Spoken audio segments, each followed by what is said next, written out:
shall we? So, Space Quest Chapter 1, the Sarien encounter. Sarien, I don't know.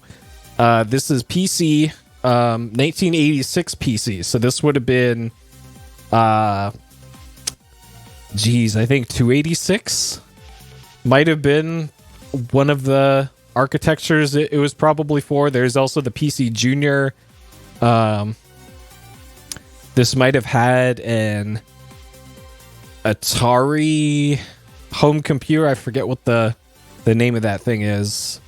It might have had a version for that. Maybe an Apple version, like Apple II. I don't know. Yeah, Atari ST. Yeah, because I know they had Quest for Glory 2 on the Atari ST. But I'm not super sure about that. Developed and published by good old Sierra Online. Here, Gucci. Happy holidays to you as well. Okay, so let's take a look at all the materials we got for this. So I can't remember if this is the first run cover for this or not. I know that there's definitely stickers on here for like now supports EGA. So maybe this was like version 1.1 or something of Space Quest. There are different like point numbering updates for this old Space Quest and King's Quest and stuff like that. But as far as the differences went, they were not much of a difference. Hey, Breeze, good to see you. Apple II version and enhanced Apple II GS port. All right, there we go. From Mr. Deep Freeze, the Apple II experts in the YouTube chat. Good to see you as always. All right, so Space Quest 3D animated adventure game, Chapter 1, the Sarien encounter. So they're kind of banking on the fact there would be more of these, and there were 6 in the series. Good old Sierra. This version is IBM PC, PC Junior, and compatibles. Requires double-side disk drive, CG or EGA. Okay, so this is all normal for the period. It's out there. Hey, horrible.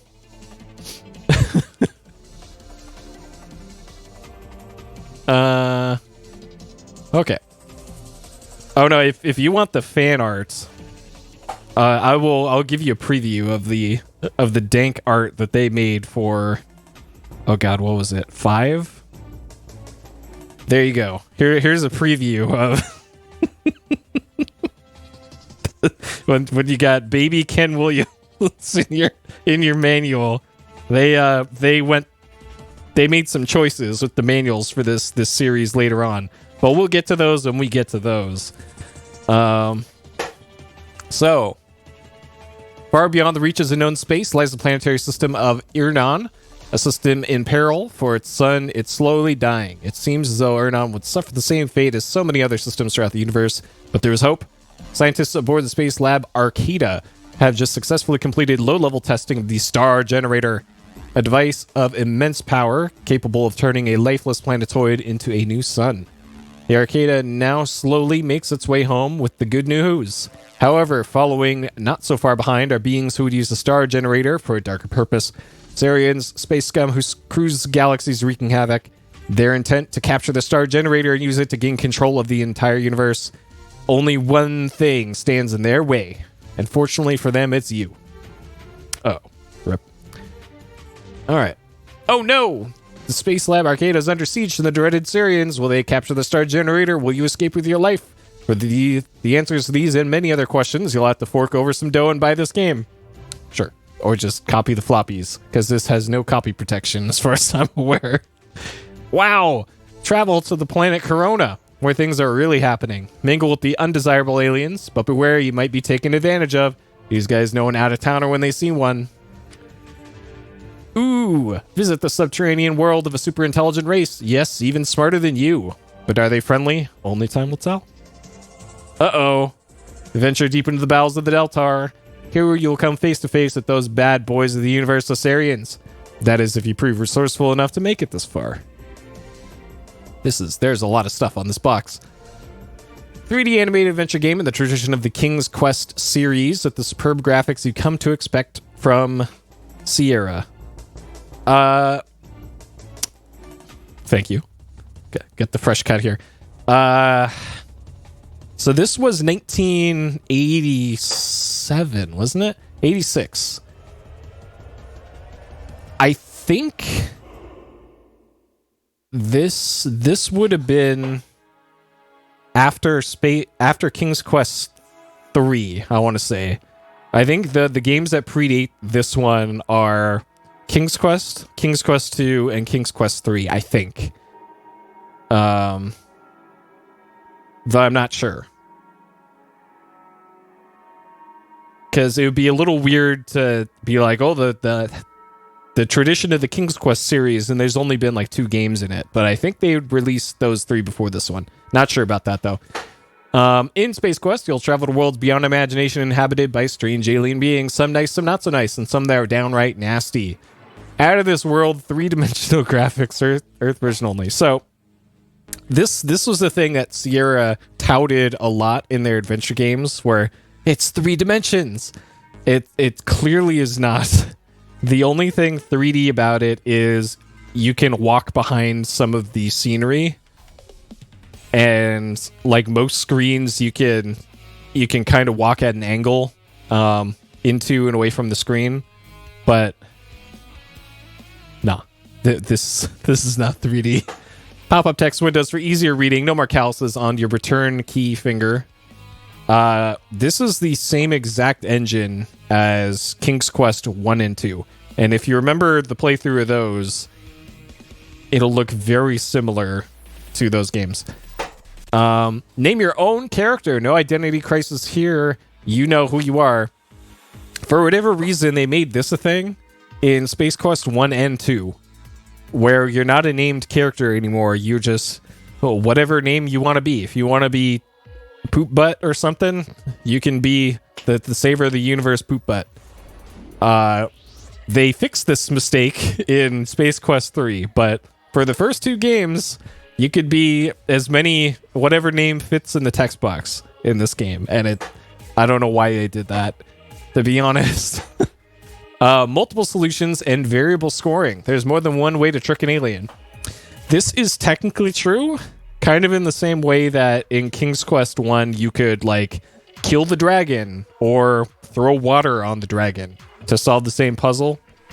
It's kind of the same thing here, and it comes up in about as many places as it did in King's Quest, where there's, like, three places where there's an alternate solution to things, but for the most part, the solution is the solution for getting through this.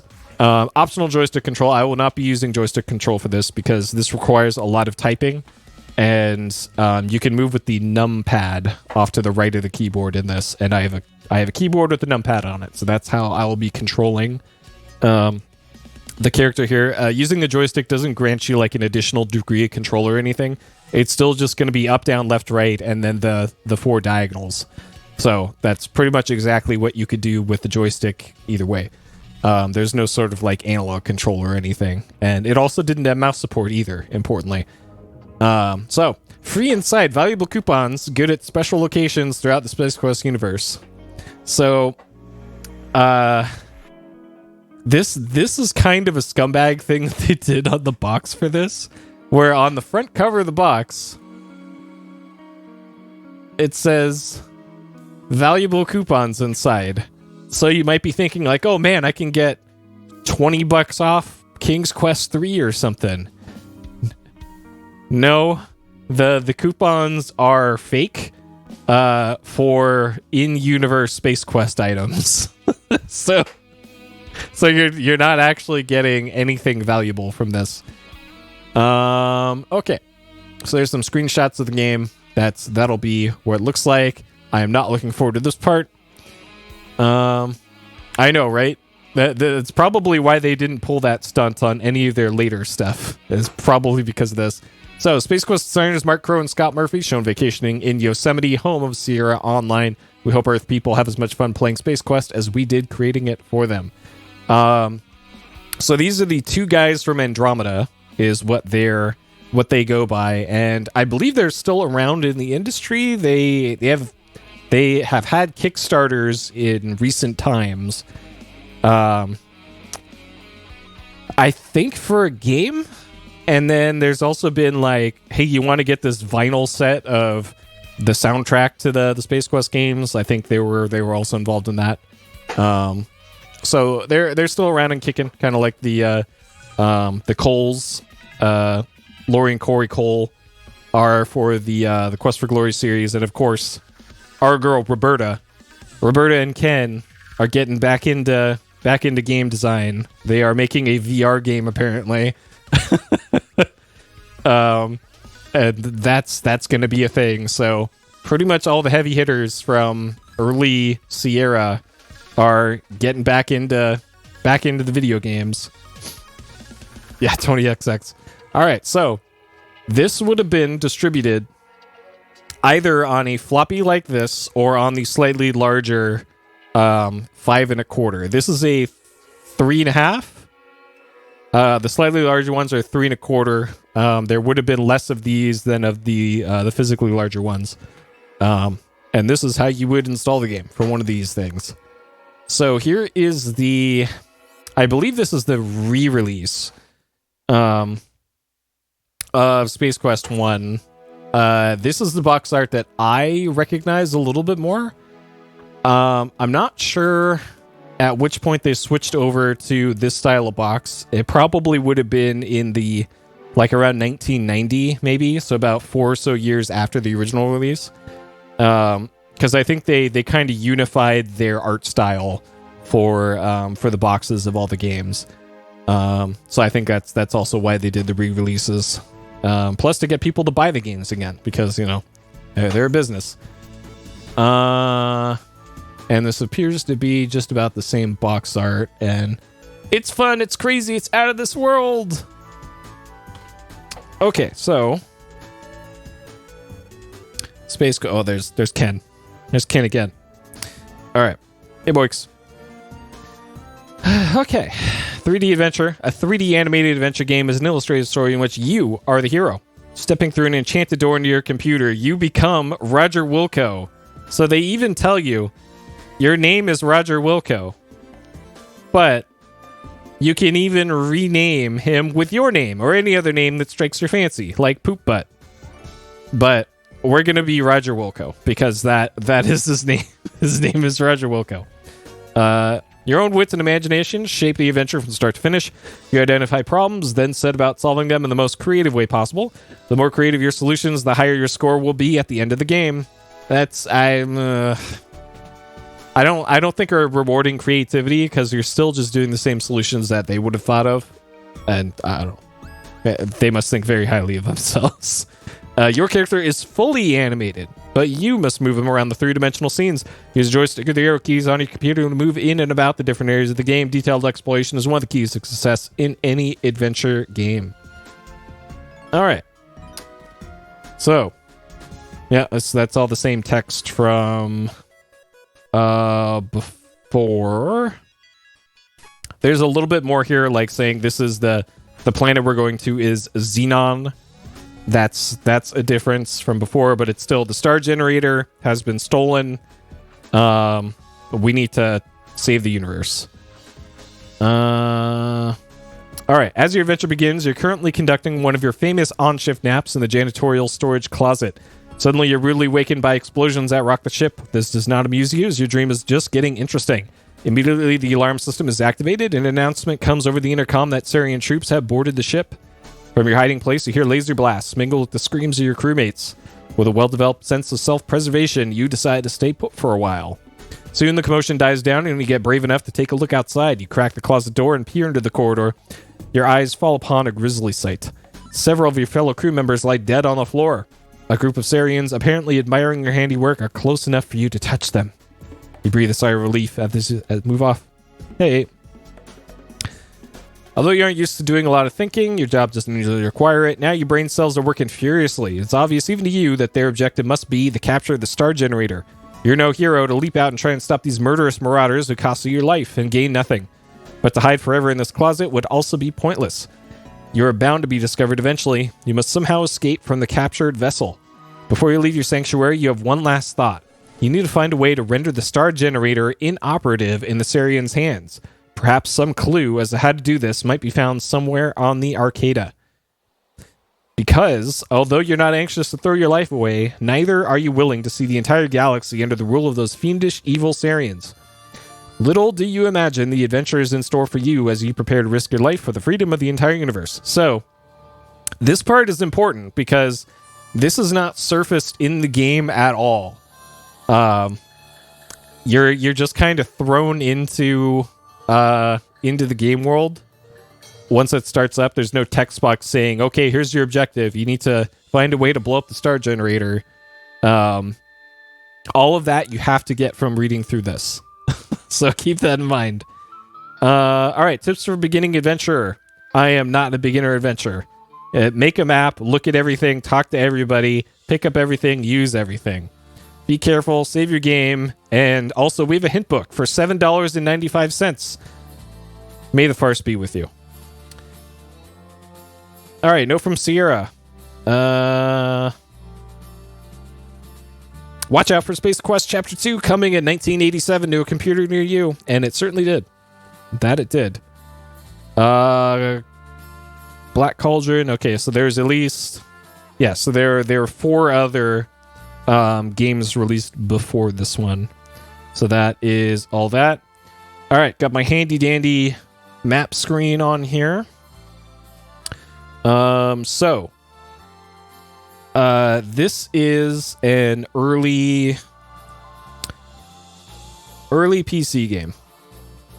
So, because of that, there is going to be hardly any audio in this because this kind of predates any real like sound generation hardware. So, time for everybody's favorite part here.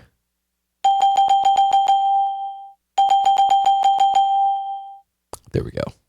All right, let's do it. So here's going to be the extent of a lot of the music in this. Are you ready?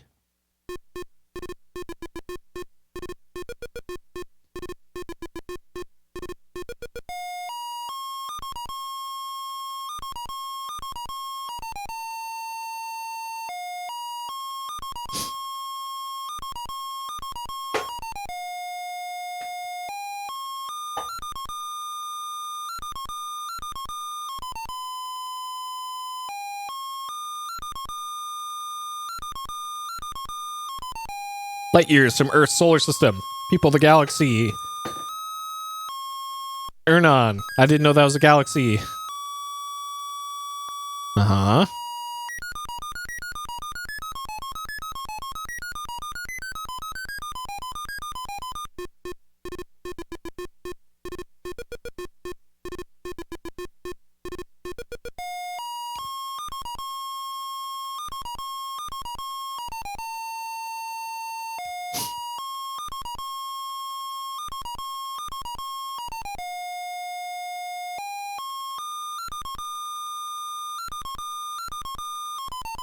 Oh, nice. All right. Yep. Cut the hair. No more hat. Put the hat away for 6 months.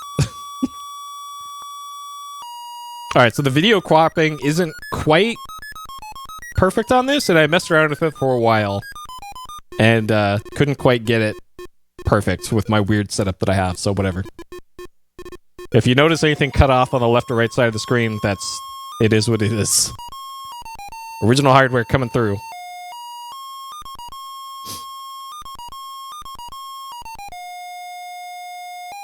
I don't think I've ever actually seen this whole intro, so this is new to me. Also of note, this game got a remake. I think in 1992. 91 or 92, maybe. Okay, so I can probably just hit enter here. Let's hit enter. Okay. Log in. So if we want to, we can be first name Poop Butt, but we're not. Roger Wilco, as the manual says.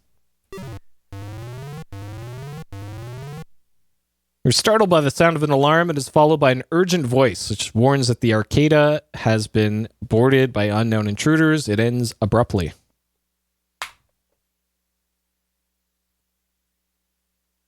Okay. Can we move around? Okay. All right. I got to set this to my weird save directory. SQ1. Okay. Start. Okay. All right, so because audio is going to be so scarce in this, I will be having music on during this. So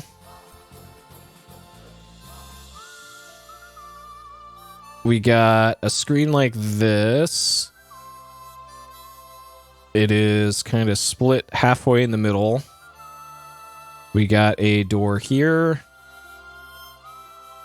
A door here. We got, it looks like some sort of elevator here. No, I'm not currently using the split keyboard. I have it back here. Like this thing. But not currently using this. Because this is actually a Christmas gift for my dad. But I had it shipped to me to see if it was garbage first before giving it to him. Okay. So we go back in here. Stumbled into a small, dark, and very cluttered utility closet. Many things fall, most of them landing on you. Doesn't say much for your cleaning prowess. Okay. Alright, turn off numlock so I can diagonal walk. Okay, so for this we got this to about here.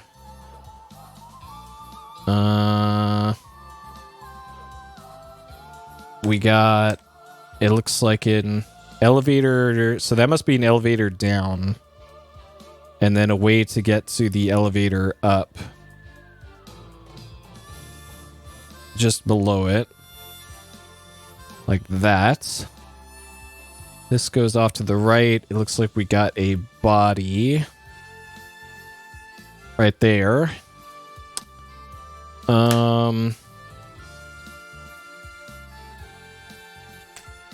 Okay. So, what happens if I get in this? Okay, so that is an elevator going down and up. If we look room. Well, the elevator, hallway is near an elevator. Okay. Can I look at the body? Can't be done from where you're standing. Okay. So this does understand perspective. Okay. So here we got...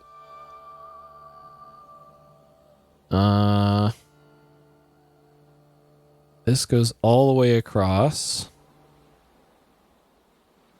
We got elevators up and down again.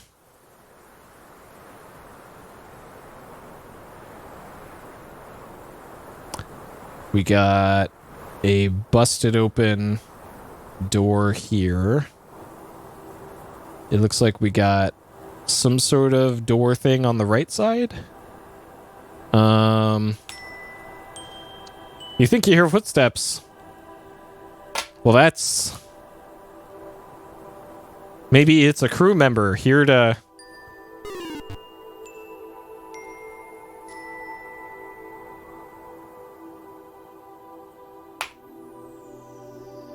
As you lie on the floor in a smoldering carbo-gelatinous heap, you can't help but wonder why you bothered getting up this morning. Thank you for playing Space Quest. Too bad you failed miserably and doomed all your people to a horrible death at the hands of the Sarians. If you continue playing as skillfully as this, we'll never have a chance for a sequel. Better luck next time. Well, great. Cool. Thanks, Sierra. All right. And then you just kind of... You're dead. You can only restore, restart, or quit the game. All right. So this is why you save the game often in these kinds of games. Okay, so let's go left this time. And also that elevator on the bottom left of the screen must go to a completely different floor because that's completely new. Okay. Data's data archive. Many volumes of information are stored in data cartridges. There's a computer console here. Interesting. I'm not sure how I'm going to draw this screen because it looks like this should take up a full screen. So let's sure, fine. This takes up a whole screen. We got door here, and this is like a library. Okay. Look, cartridges. The shell's full of data cartridges, which can only be removed by the retrieval unit. Look, units. Can't see it well from here. Is it F3? Okay, sure. Look, terminal. Look, computer. Console consists of a screen, keyboard, and a cartridge slot. Atop it rests the Model DX cartridge retrieval unit. Okay. Look, screen. Select the cartridge, enter the title below, enter to quit. Title catalog available in the top security clearance only. Alright, title. Poop butt. Searching. Not available. Okay. Alright, what's our inventory? Alright, we're carrying actually nothing. So that's the same exact inventory screen as King's Quest 1. Oh, okay. So this loops around. So kind of like in King's Quest 1 and 2 and 3, I guess. This is a four screen loop, it looks like.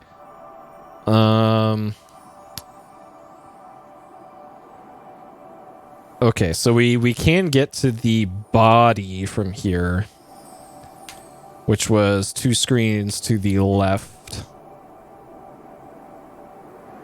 And I'm sure there's a reason why that body was there.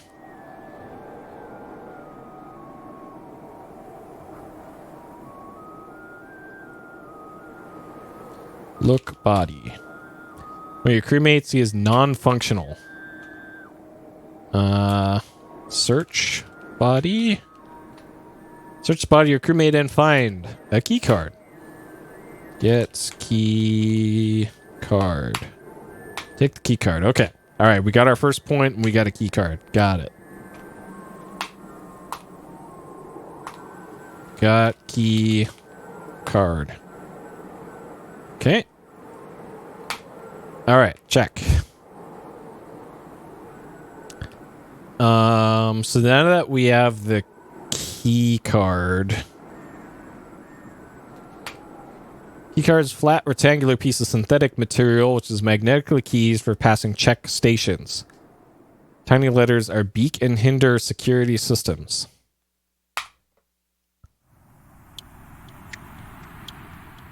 I can't remember if there's a key card reader slot in this room.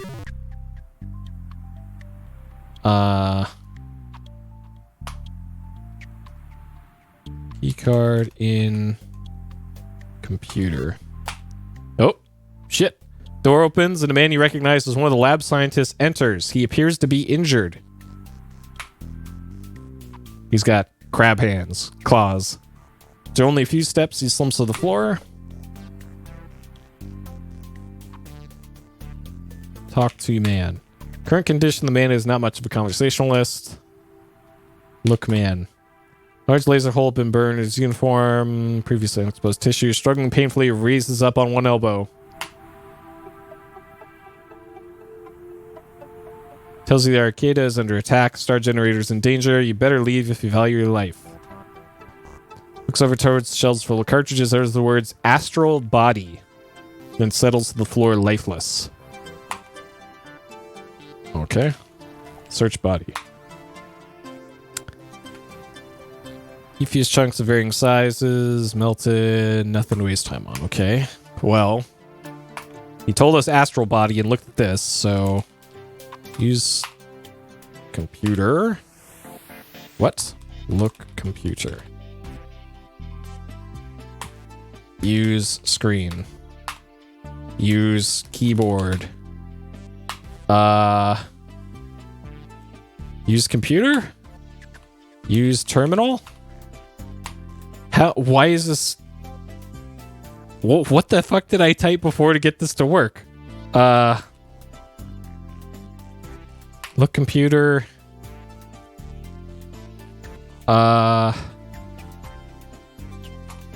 Type keyboard. Use astral body. Look screen? Oh, there we go. Okay, thank you. All right. Astral body. Searching. Title found, retrieving. Okay.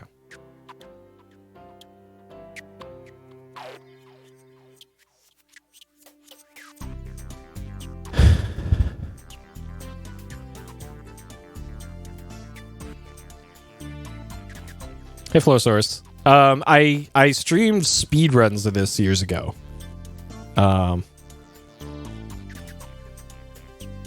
Is this gonna deposit my cartridge? Get cartridge. Done. Okay. Well, sure. I thought there was a cartridge slot. Yeah, this is good old retro feature. Sure, let's save over this. Use look cartridge. Astral body formation, the untold story. Use cartridge in slot.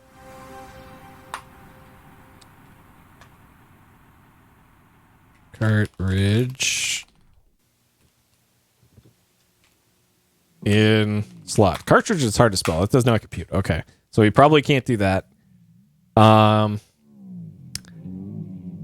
I have a feeling. Yeah, trash cans is 3. Okay. I'm trying to think of where to go from here. So we're currently in the library. It looks like I want to go out the left door.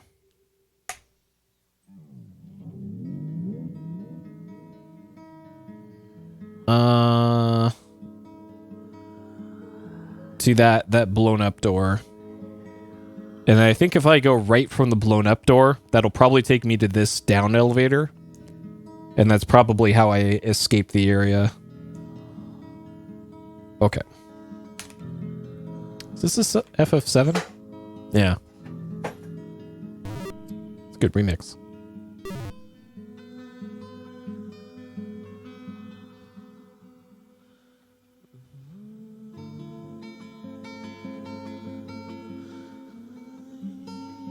Okay. So kind of like King's Quest 1, you can escape some of the encounters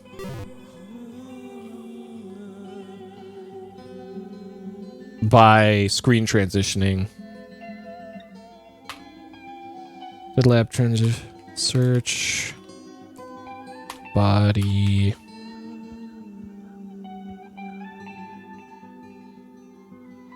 Okay, so before we go in here, Hallway. All right, what we got in here?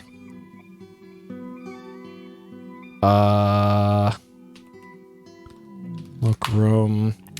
Star generator development laboratory. Due to your incredibly low security clearance, you've never been allowed access to this room. Okay. Look pedestal. Empty pedestal here. Looks like it used to hold some large object. Maybe the star generator. Okay. Search body. Nothing. Anything else that looks like it would be helpful here? I don't really see much. Nothing. Okay, so we have a key card, we have our data cartridge, and then that's it. So I think if I leave this room and go right,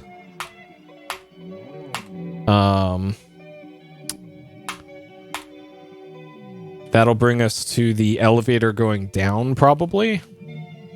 Yep. Let's search this body while we're here. Oh, God. Oh, shit. Okay. All right, we're good. Can I search this? Oh, geez. All right, I guess you're just not allowed to go past that point. An elevator. You hear oh, God damn it. You hear footsteps. Oh, no. Oh, God. AGGO. Unable to see anyone here. The aliens search. Oh, shit. Okay. We have the strat. Now we can search the body. Turns up nothing. Okay. So that's a strat. If you stay in the elevator. Okay.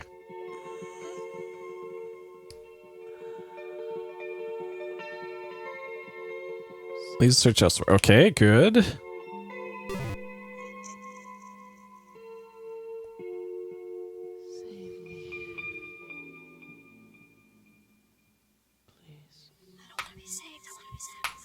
Nothing.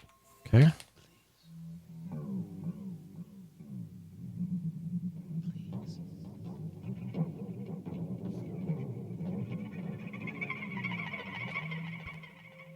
Search the damaged body of fellow crewmen. 2 pockets, you find nothing. Okay.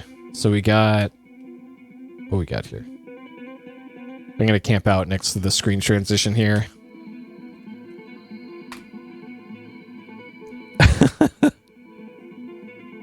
Yeah, there's score in the top left. Just like all the other games like this. Central control area, reactor domes... not look good. Window just above the control console. You can see vehicle bay. Okay, so the thing about this game and games like this in the same engine is that while you're in a text box like this, the game is not actively... time isn't moving forward. When you're like this, you can see things are animating here, and I could type whatever I want in here.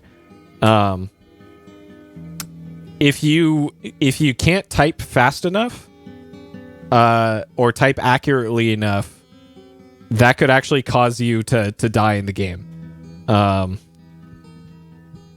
So it's something that does not appear here. Look, console by the window. 2 buttons marked open bay door, close bay door.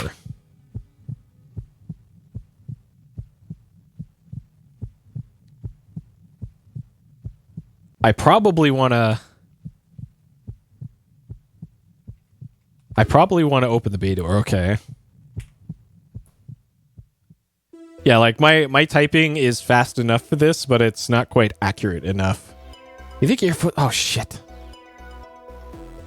Okay. All right. We just barely made it.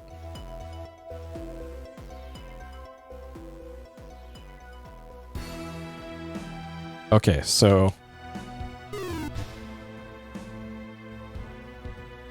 oh.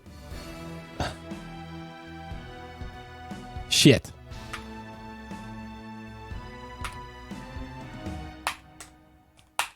Okay. Where did this put me? Oh, Jesus.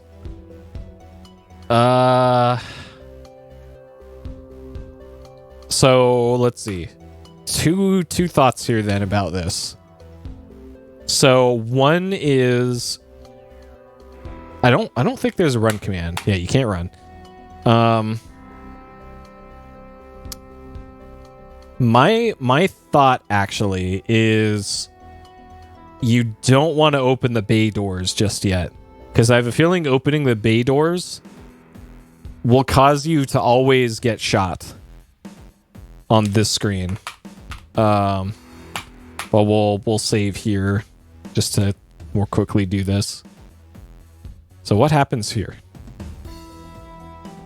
Yeah. So there's no footsteps. Because there's kind of no way to get past all this. If you do the footsteps in advance or open the bay door in advance. Alas, it does not open. You have adorned the door with a small circle of nose grease. Were you Carl Malden, it could have gotten ugly. Sure, this is some like early 80s reference that I don't get, but okay. Look panel. Keycard unit, small sturdy box with a slot. Display light. Okay, we have a card. Use keycard. Slide the keycard into the slot here and auto click. You take the keycard back. Okay. Okay. Hey, Jeff. We'll save here then. All right. Bay doors are closed. Okay. What we got here? This is the flight prep room of the Arcada. As you can see, there's a sign on the back wall as well as 2 closet doors and 2 buttons. Look, sign. It's just the bay doors are not currently open. And I don't think I can fix that from here. Press button. Be more specific. Press left button. Look, closet. Oh my god. Look, left closet. Electrical gadget. Get gadgets. Look, gadgets. Written on the electronic gadget are the words dialect translator. On one end is a dial and a light, currently dim. Okay. Sure. Right. Button. Look right closet. Flight suit hanging by the closet. Get flight suit. Okay. All right. What buttons and panels do we have down here?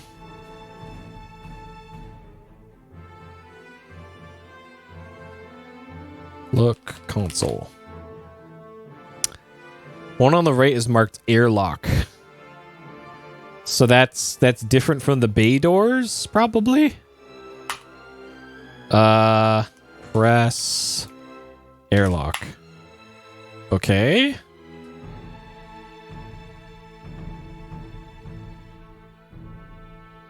This seems like a dangerous spot here.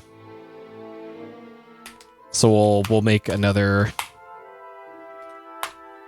save here. Because the bay doors are still closed. And that might be a problem.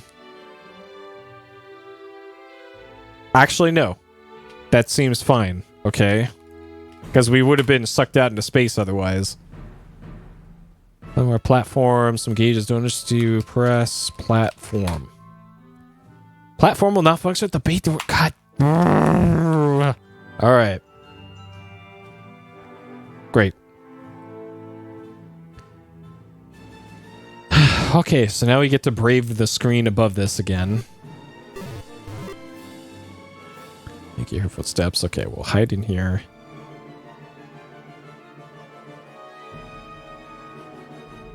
Alien leaves the search. Okay. Because there's just actually nowhere to hide in this room between the elevator and the left side. Press open bay. Door. Okay.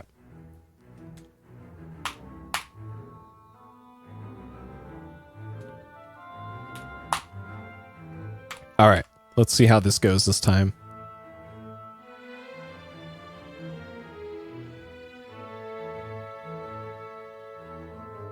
Okay. I guess you just have to do it in that specific order. Oh, God. Use key card.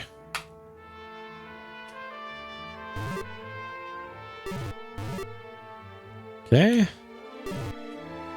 All right. I think we are home free. So I'm pretty sure I picked up everything that could be picked up. We have our cartridge. We have the gadget. We have our key card. Key card probably not going to be useful anymore. Oh, I got to press airlock. Can I press it over that? Nope.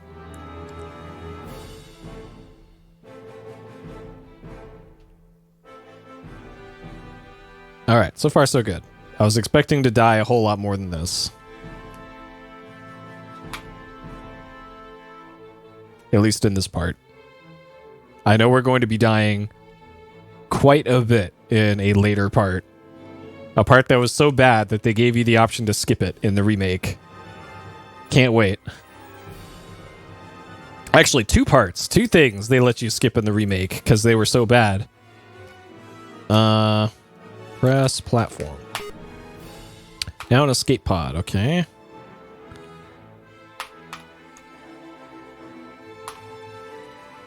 Look, escape pod. Well, the arcade has escape pods. You vaguely remember receiving some orientation on these when you join the crew. And that's it. Okay, sure.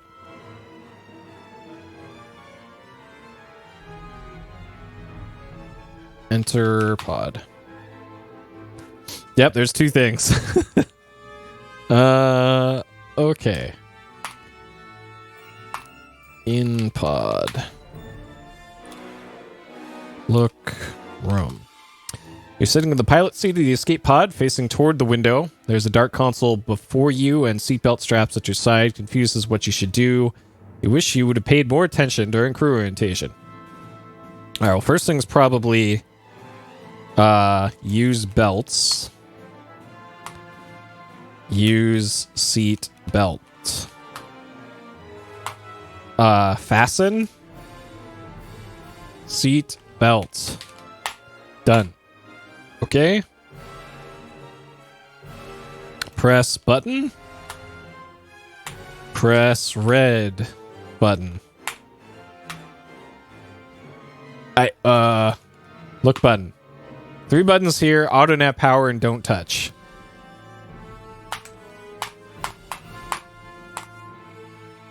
Press don't touch button. No effect now. Okay, we'll save that for later. Press power button. Okay. Press don't touch button. No effect. Look screen. Ready for instructions. Emergency program initiated. Pull throttle to execute launch sequence. Okay. Pull throttle. Doors ajar. Close door. I'm surprised it didn't just throw you out into space. Throttle. Also surprised the computer didn't say anything about the door being open. Escape pod moves slowly out of the vehicle and into space. Congratulations, you narrowly escaped an explosive death. Don't start patting yourself on the back just yet, though. You're now traveling aimlessly through the cosmos. Okay. Well, slightly better situation now, I guess. Press, don't touch button. It said don't touch. I warned you. Oh, God. Okay, did you hear something? Probably just the Gators entertaining another Space Quest player. Go back to sleep, Alberta. That's a lot of Gators in this one compared to King's Quest. Through a strange quirk of fate, or was it? You stumbled into a place beyond time, space, and dimension. You've entered the Daventry Zone. That's right, the land of King's Quest. This will not help you now since you're playing Space Quest. Sure. You're dead. You can only restore. Great. Better luck next time. Ken got me again. Okay. So that's why that button's marked as do not press. Press auto nav. Okay. Look screen. All systems are go. Do I have to pull the throttle again? The monitor flashes, so you study it to see what new information is being displayed. Alright. Okay. Planet Corona. Breathable, life unknown, 40C. What's that in gallons? I don't know. Nav system locked in. All nav systems locked onto the small planet Corona, and the pod has begun its approach. Nothing to do now, but hang on. Okay.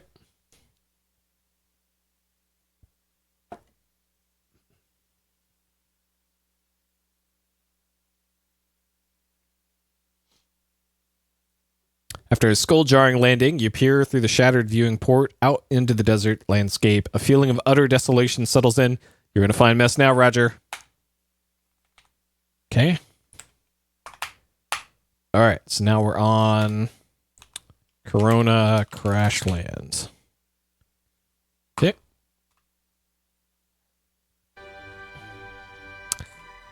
All right. Isn't that you there? Sure. Sure. Unfasten seat belt. Done. Open door. Door's been permanently opened by the impacted landing. Okay. Exit? Exit. Okay.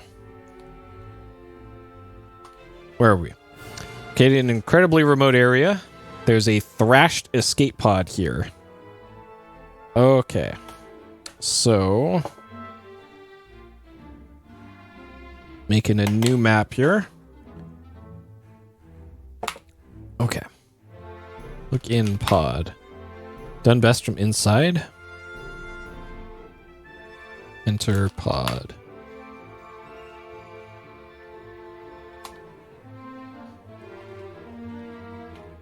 Got the seat.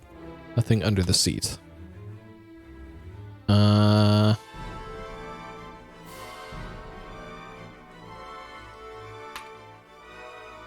Standard issue excursion gauntlet. Look, storage.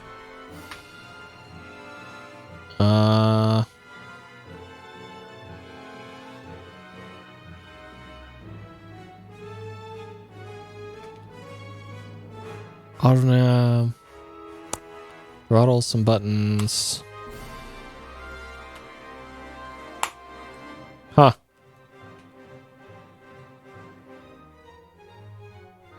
Fragile devices, impacted landing. Survival kit has broken loose from someplace. All right, get kit. Done. Okay. So that's kind of the important thing here. So I knew from playing this game before that there's a survival kit. But most people when they play this, they wouldn't know that there's a survival kit unless like you had a hint book or somebody who had already played this before. There's no like visual indication of this thing being in the pod, and you have to very specifically say look pod, I think, was what brought up the second prompt of, hey, a survival kit came out of nowhere. And you can get it now. And I think you can only get it at this point in the game. So it's this is one of those gotchas. And there should also be, I could have sworn, glass now in possession. Okay, so there's also glass here that unless you knew that that was there and you needed to get it, you would be in for a bad time. Because Sierra. So I think that's everything you need here. So looks like we can go in any direction, so we'll go right.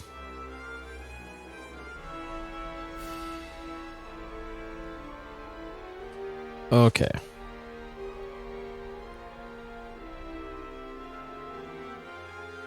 Yeah, and I think there's maybe a prompt about like you can hear glass cracking or something, but it's not like super obvious to the player. Okay, let's take a look at the kit. This is your survival kit. It contains a Xenon army knife and a can of dehydrated water. Sure.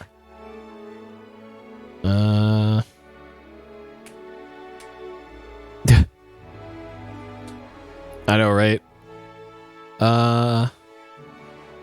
This is Final Fantasy, isn't it? Oh, 6. Boo. Alright, not all desert. So we got a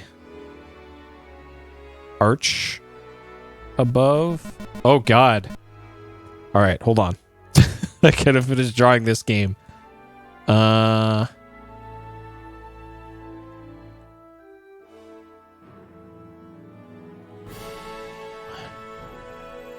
Okay, what the hell is this? Suddenly you see a large black metal sphere falling out of the sky, a Sarien spider droid. Upon touching down on the planet's surface, it sprouts legs and begins its search for you.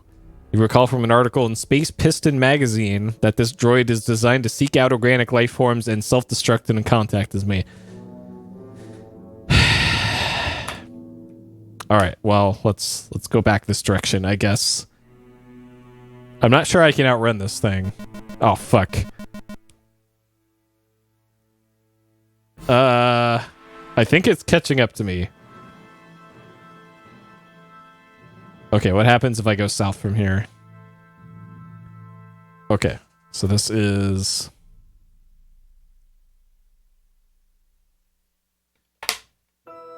new screen. Oh, great. Oh, shit! Well... you just become a vertical meal for the local welcoming committee.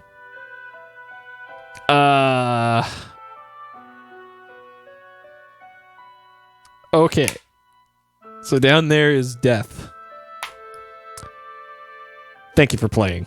Better luck next time. Oh, shit. Okay. So, I'm pretty sure, from what I remember, the spider droid will only spawn on that one screen. And you... ooh. Okay, everywhere on this screen is death. Interesting. I didn't know that. Okay. So, can I go north from here? Yeah, this is probably the same deal. Yeah, okay. So our only viable option, it seems, is to go right. Because I'm pretty sure this is also going to be, unless this wraps around, which it might, because it's mostly an east-west wraparound in the early King's Quests. Okay, no, this is just death. Just death. Okay, so it seems there's no way to avoid Spider-Bot then. Alright, survival kit, glass. Okay. So I think this means that I want to go to the screen to the right here, because the spider bot won't spawn just yet. And then let's try going north from this little bit here. Okay. So here we got a happy little rock. We have a... There's P, sure. It looks like we have walkable area up here.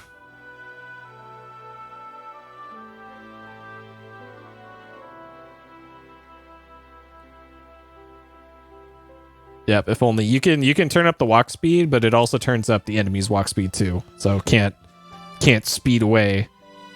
And then we got a cliff wall right here. And I can probably fit through there.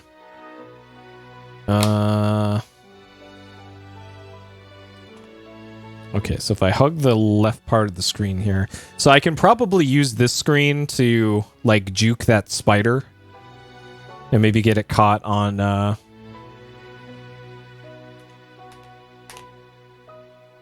Ooh, okay, that brings me back to the pod. Huh. Oh shit. Okay. Alright, well this is how we're gonna juke the spider. Alright, come at me, spider. Yeah, path around. Oh shit. Okay.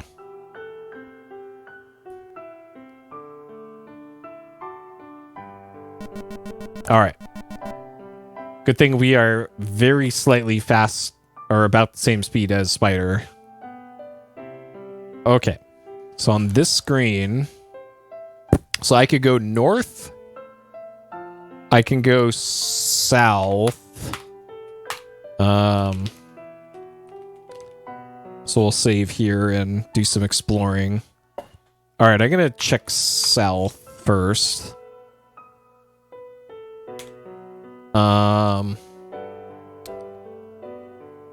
And I have a feeling this is just going to be death.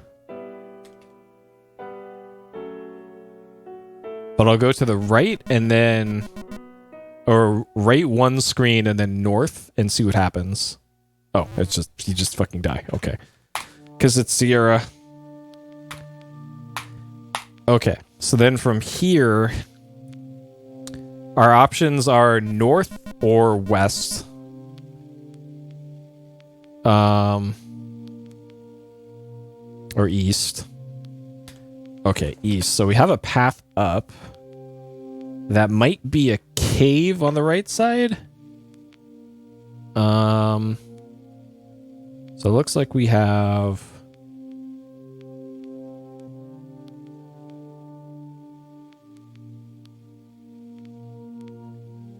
way up there, we've got some sort of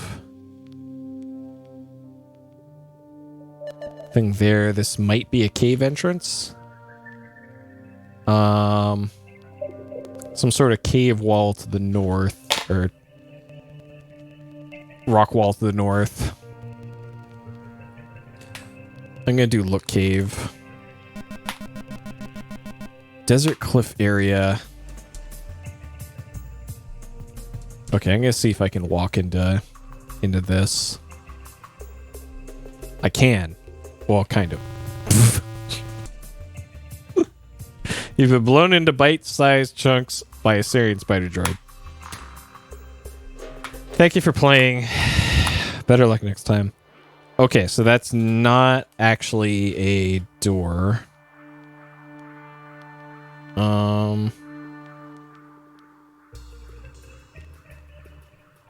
Okay. So if I go north from here, what we got?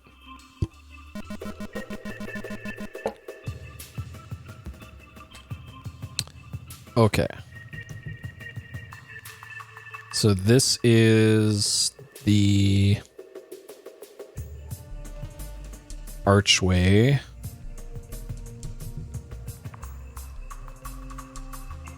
That I currently can't get to.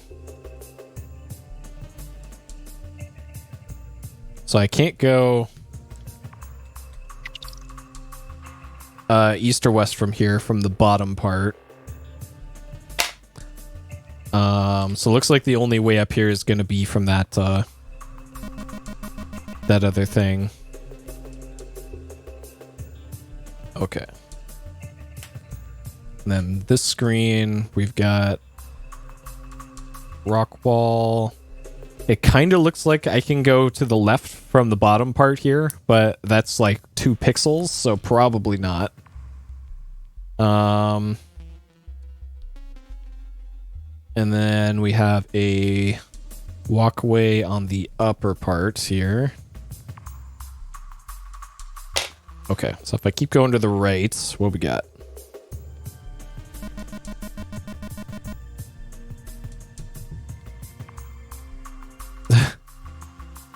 All right, fine. I'll turn it on here. So we got this, that. We got some sort of arch thing. Sure. This. And I could go south from here, and south is a screen that I haven't been to yet. So I'm just gonna hook south from here. Okay, so this is a continuation of that path. So this actually goes up like that. There. That actually looks like the cave. On the right. Okay. Man, getting nothing but Final Fantasy here. Pretty sure I set this to shuffle. Okay, yes. So we do have a cave. Cave.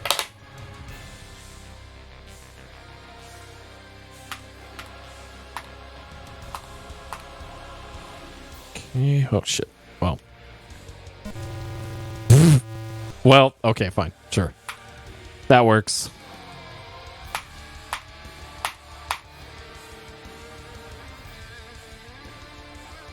So what do we got in here? Look, cave. You're in the slimiest of caves. The odor in here is less than desirable. I'm not sure what I can really do here. I can get the spider stuck on the wall. And then maybe I can get around the spider. No, spider, don't path around it. Okay. Okay. All right, we have broken the AI of the spider.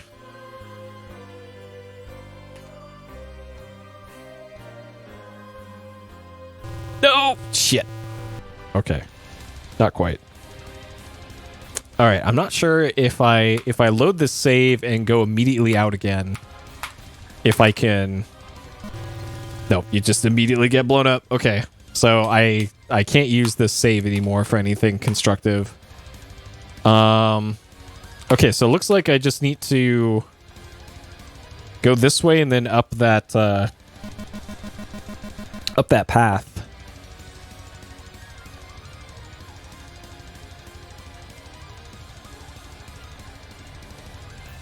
And if these early Sierra games are good at anything, it's walking up these narrow paths.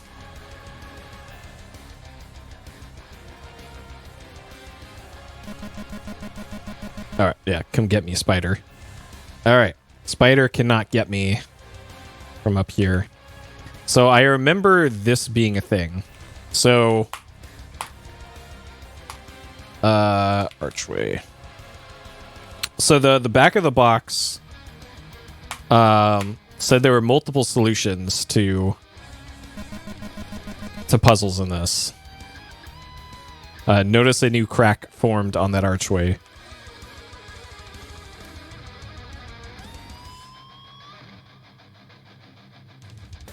Okay. So we need Spooter to path down here. So I could run away from Robot Spider for the next like half an hour, or I could just solve our Robot Spider problem right here and now, which I would rather do if the RNG lines up correctly. Because if I had pushed it when it was going straight left across the screen, it wouldn't have hit it. I think the spider has to be like just to the right of that plant on the left for this to actually work.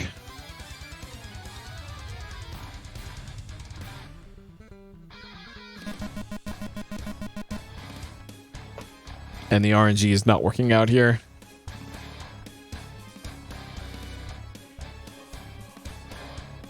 Come on, go left. Go left. Come on, spider.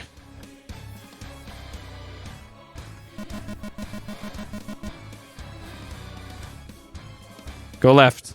Go left. There you go. Shit. It's so close.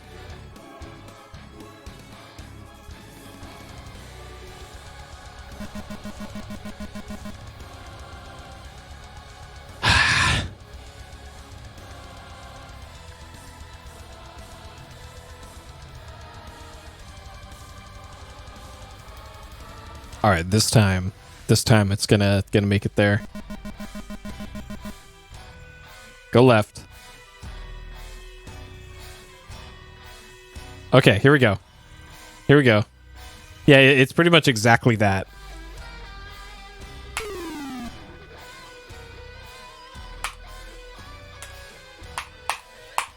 See?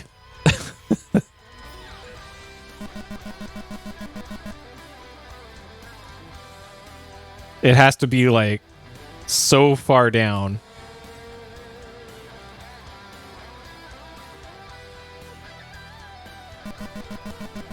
All right, Spooter.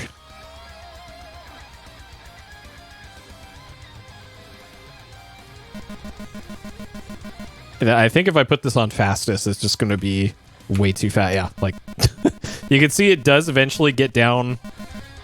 Some thirst, some water. Okay.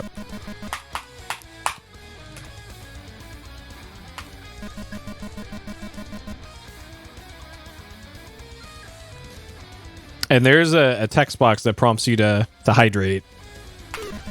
Yeah! All right. Got him. Fine effort. Okay, so there's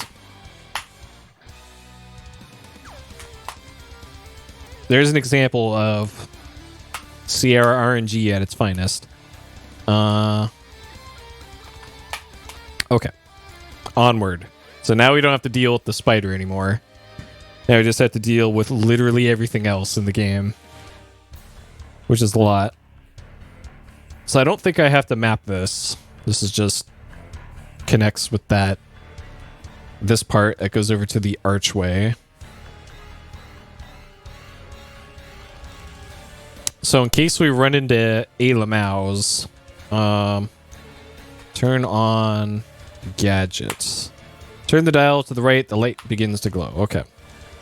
So our gadget is now powered up, and we know from reading the gadget that it's a universal translator app.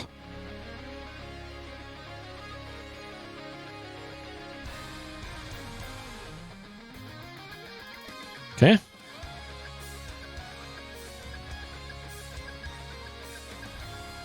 All right. Now this part.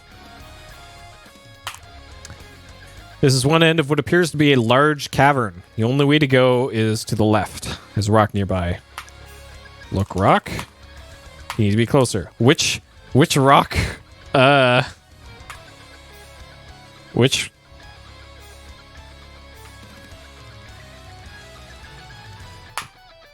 Is it this rock? It looks like a rock. Maybe we should get it. Get rock. Done. Okay. Sure.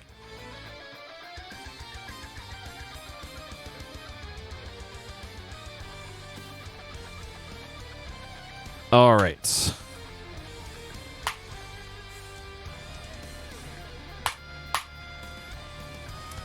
So...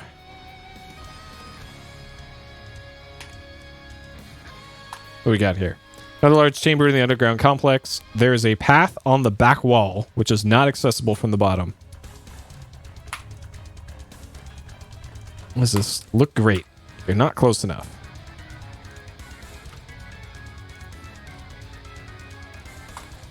The grate is made of metal, seems to be fastened securely to the floor. It is too dark to see down through the grate.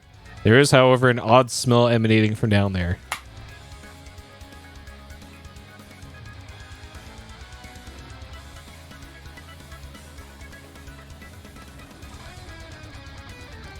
You've been snatched from existence by a tentacled beast lurking beneath the grate. You feel the painful sting of digestive fluids. Better luck next time. All right. Great, cool. So... I guess I hug the wall? Okay, and there's a different animation here for going along the wall. Okay.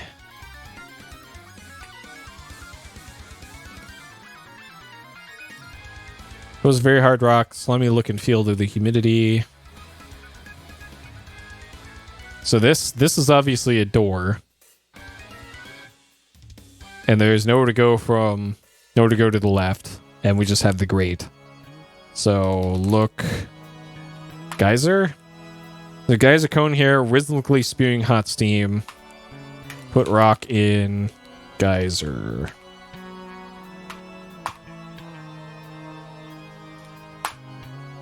Okay. All right. That opens the door. Check.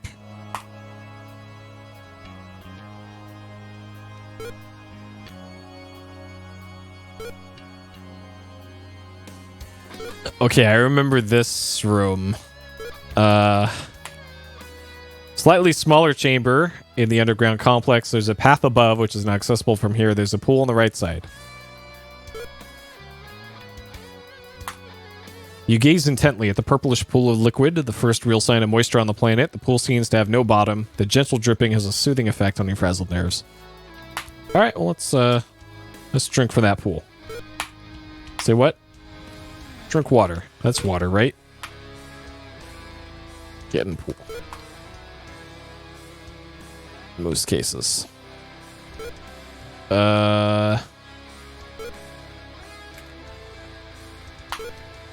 Sure. Okay. Fine game. So it looks like I can go behind this up here, maybe?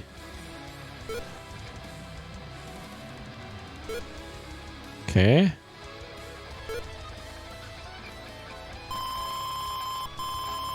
Nothing but pleasant sounds in this room. You're in a large room in the cavern. There's a pathway above. At the south end of the room are two odd-looking units emitting beams of light.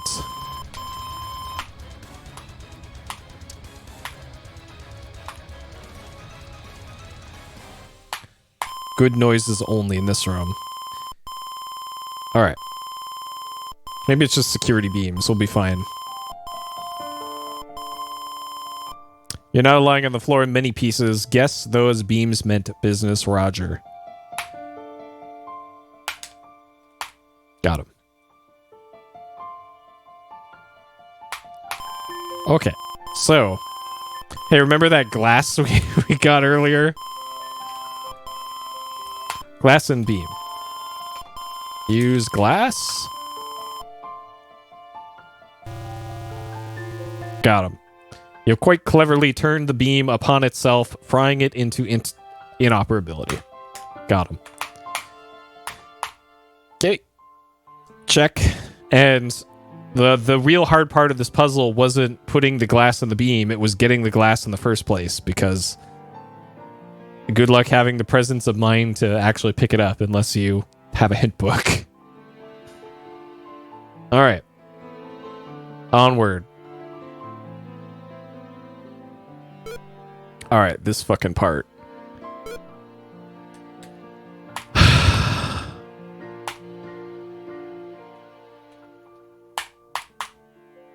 So, this part. You're unpleasantly surprised by a drop of searing acid which bores its way to your feet. Thank you for playing. Better luck next time. So, this part... Fucking hell, dude. This part, I believe, is RNG. Okay. So this is safe. Okay. Okay.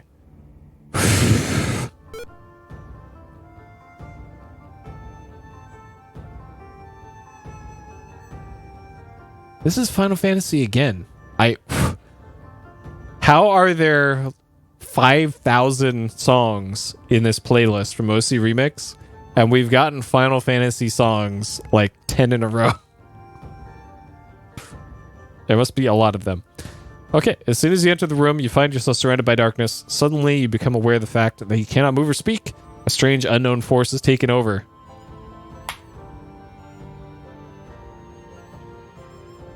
Massive holographic image appears before you. You sense that you're the only life form in the area. All right, Ailamaus. Check. Found him. So you found your way to my hallowed chamber.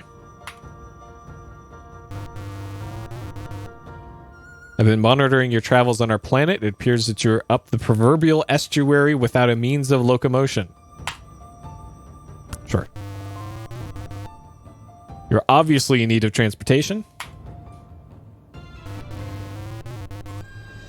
Let us see if you are worthy of our assistance. Well, we're not, but take it either way.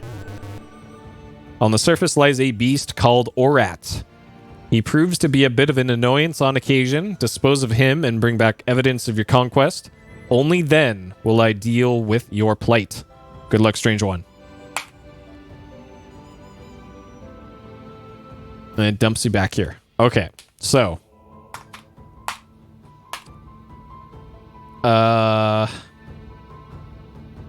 Orat. Sure. So back on the beginning of the game in the starship, if you did not open up the left closet in the flight prep room where we got our flight suit, and you did not pick up the translator from there, you would not be able to get past this part. Also, if you go into that room without the translator gadget turned on, you will also be in a dead man walking state, I believe, because you can't just go back into that room.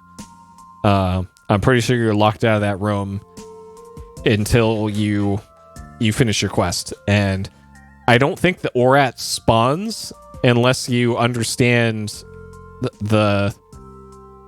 what the Ailamaus is saying. I think I could be completely wrong about that, but I'm pretty sure that's how it's supposed to work. So this is technically a dead man walking situation, because it's not like you can go back to the ship to go get the translator again. So this is one of those, hey, hope you did the thing, because otherwise you can't you can't fix it other than literally starting the game over again.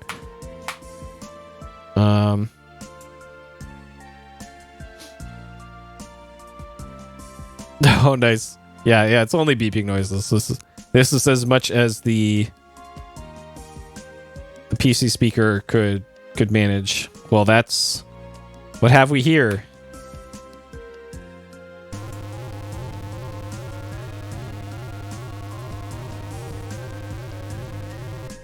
Orat has transformed you into a new source of recreation. You, of course, don't survive this treatment. It's tough to make friends around here. All right. Thank you for playing. Better luck next time. So, Orat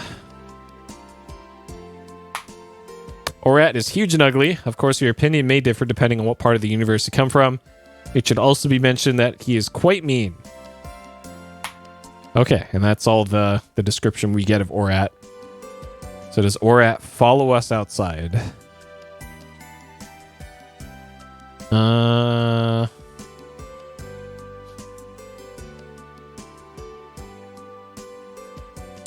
Yeah, like if you could still technically do this without understanding the Elamau's message.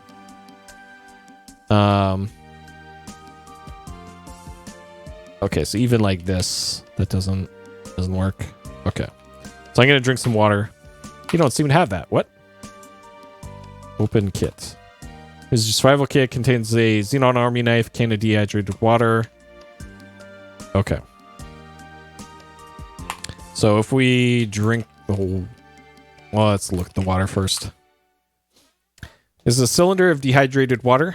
At the top of the cylinder is a regulator and a short nozzle. On the side is a label. Read label. The can label says Pelvitrons dehydrated water H2. All you add is air. Makes 10 gallons. Directions. To use, simply drink from nozzle. Metered amounts will be dispensed. Caution, do not attempt to open or rupture. Misuse could result in personal injury and or flash flooding. Okay. Oh, we got... This is Metroid, right? Yeah. Finally, a non-Final Fantasy song. So what's our knife looking like? This is your handy-dandy Xenon Army knife. Okay. So nothing else in the survival kit. We have our can of dehydrated water, a knife, glass gadget keycard, and cartridge. So possibilities for getting rid of the ORAT. The first most obvious one, I guess, would be the knife. So let's go give him the stab. Stab ORAT with knife. Stab ORAT. That knife wouldn't cut margarine. Use knife. Don't understand knife. Oh god. Well, okay. So knife not effective against ORAT. Let's drink some water. Always hydrate. You place your lips to the nozzle and draw a fluid. Not very reasonable facsimile. Water is released slowly. Tasting slightly terrible, it quenches your thirst, at least for the time being. Okay. So, the label on the dehydrated water said not to rupture it because it'll essentially explode. It'll be a Jaws situation or a Resident Evil 2 crocodile situation. And I think this is the play here. Okay. ORAT, always in the mood for a snack, snatches the can out of the air with his spacious oral cavity, chews and swallows it, notices a rumbling deep within his abdomen.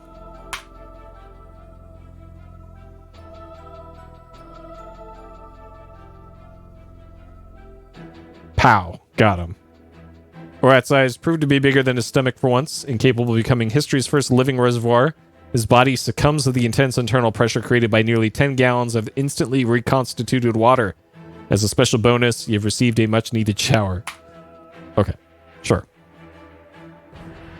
I don't know. Something like that seems like it would just puncture a hole, a pretty big hole, but a hole nonetheless. Slimus, odor in here. Gloomy chunk of ORAT. Get chunk. Reach down, take the ORAT part in your hand. Some of it oozes to fill space between your fingers. Okay, look. Chunk. What does this look like? Spiny piece of bone, small amount of somewhat less solid material clinging to one end. Okay, sure. Alright. So now we go turn in our prize. Very slowly.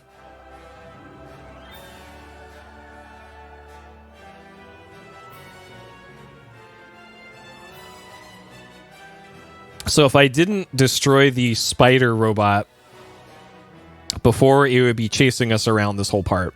And I'd have to be wasting a lot of like time and screen transitions trying to stay away from the spider bot. A possible solution for this is you can actually take out both of them at once. You can bring the spider robot into the Orat cave, and it will the spider robot will just blow up the Orat. So that is a solution to this. Another rub here is that if you go across this bridge too many times, the middle of it will fall out and you won't be able to come back here. So that's kind of another dead man walking situation. You can only cross that bridge enough times to solve the puzzles here. If you go over it one too many times, then you'll just have to load a save, I guess.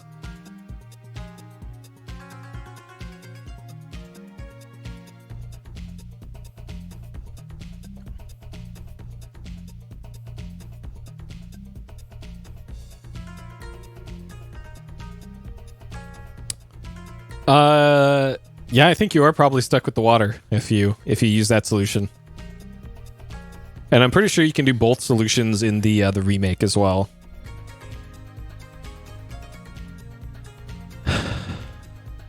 Okay. And I could still die here on the way back, so I will save again. This part is still just as dangerous. The monster under the grate could still kill you.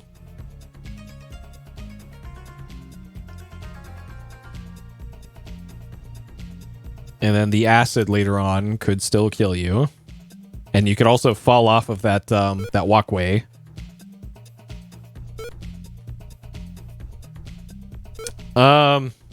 Maybe? I don't know. I've never tried it. I think from what I remember, it works the same way as the turkey leg in King's Quest V, where you could only use the item twice, and if you used it twice, then you messed up. You're in Dead Man Walking.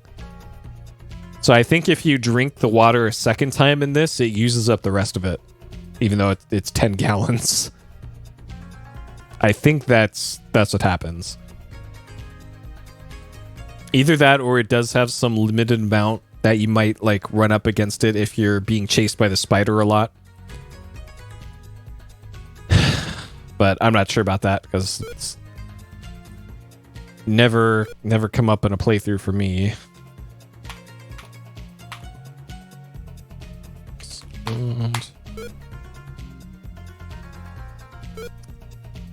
So I guess I should say my experience with this one before. I don't think I've ever done a blind playthrough of this before. My first Space Quest was Space Quest 4. And then I got the Space Quest collection at some point in the late 90s. Like mid-late 90s.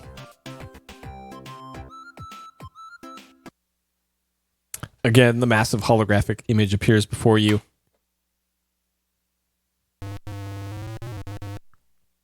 So you've returned. Fortunately, there is much more to you than meets the eye. Drop before me your proof of Orat's defeat for my inspection. So if you didn't have the translator and you didn't know what Alamau is asking, you would just straight up fail this part. Drop Orat. Drop chunk. Drop chunk. Drop the Orat part to the ground. The vision is silent. You're startled by a rumbling, and suddenly an oddly shaped door comes into view. It opens slowly. You hear a voice, different this time, beckoning you to step forward. Okay.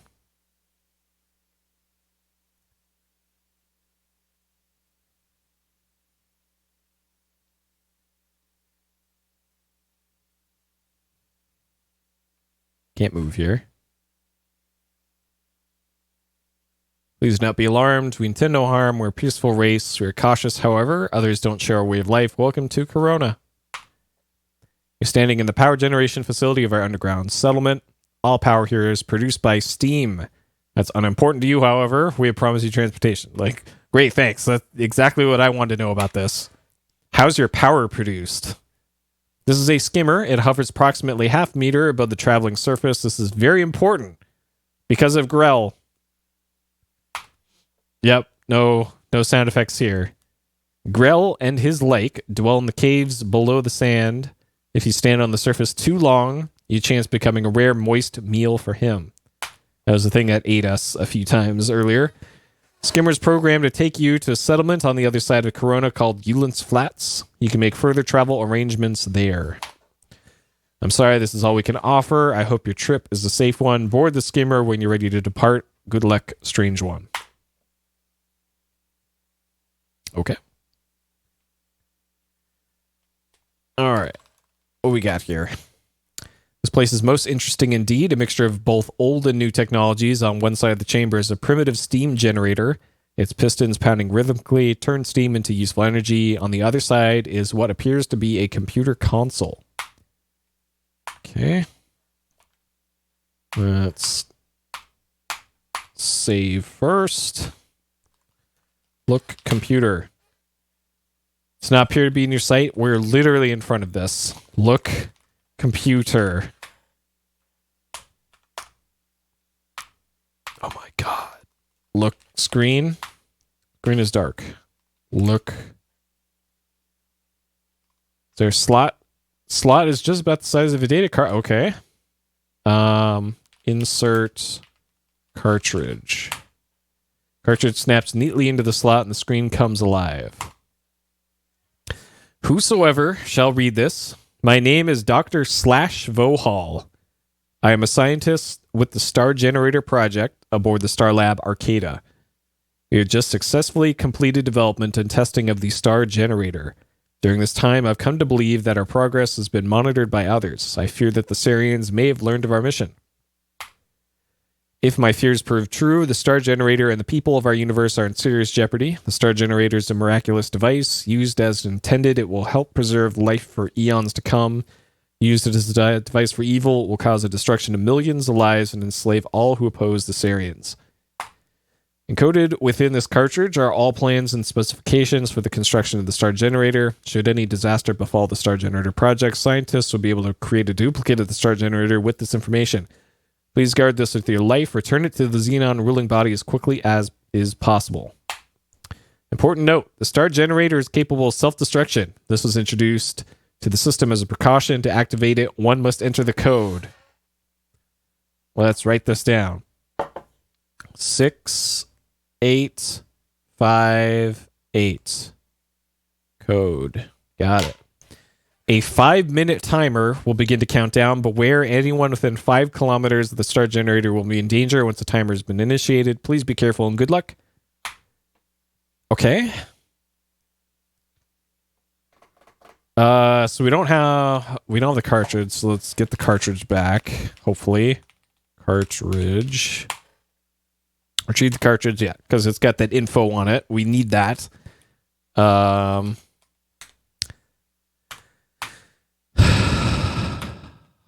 So, I mentioned before the remake to this game removed some annoying segments.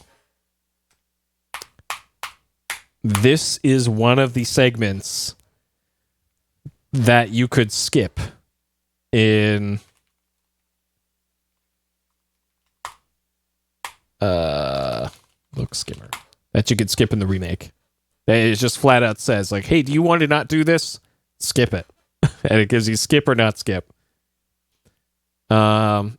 Subscribe. Looks like it's skimmed quite a bit of sand. Panel, small to read out. Key with keyhole in it. Okay. Turn key. Turn the key and suddenly jet turbines begin to whir. Skimmer begins to shake beneath you. Platform slowly moves in the launch tube. You can't help but wonder what you've gotten yourself into this time. Okay. So, this fucking part. As you nervously hang on, the skimmer rises slowly to the surface of the planet via your secret passage. Alright. We'll save here. Notice I'm saving a lot at this before we start the skimmer section. There's a reason for this. Upon reaching the surface, you throttle up and zoom off into the sunset. So,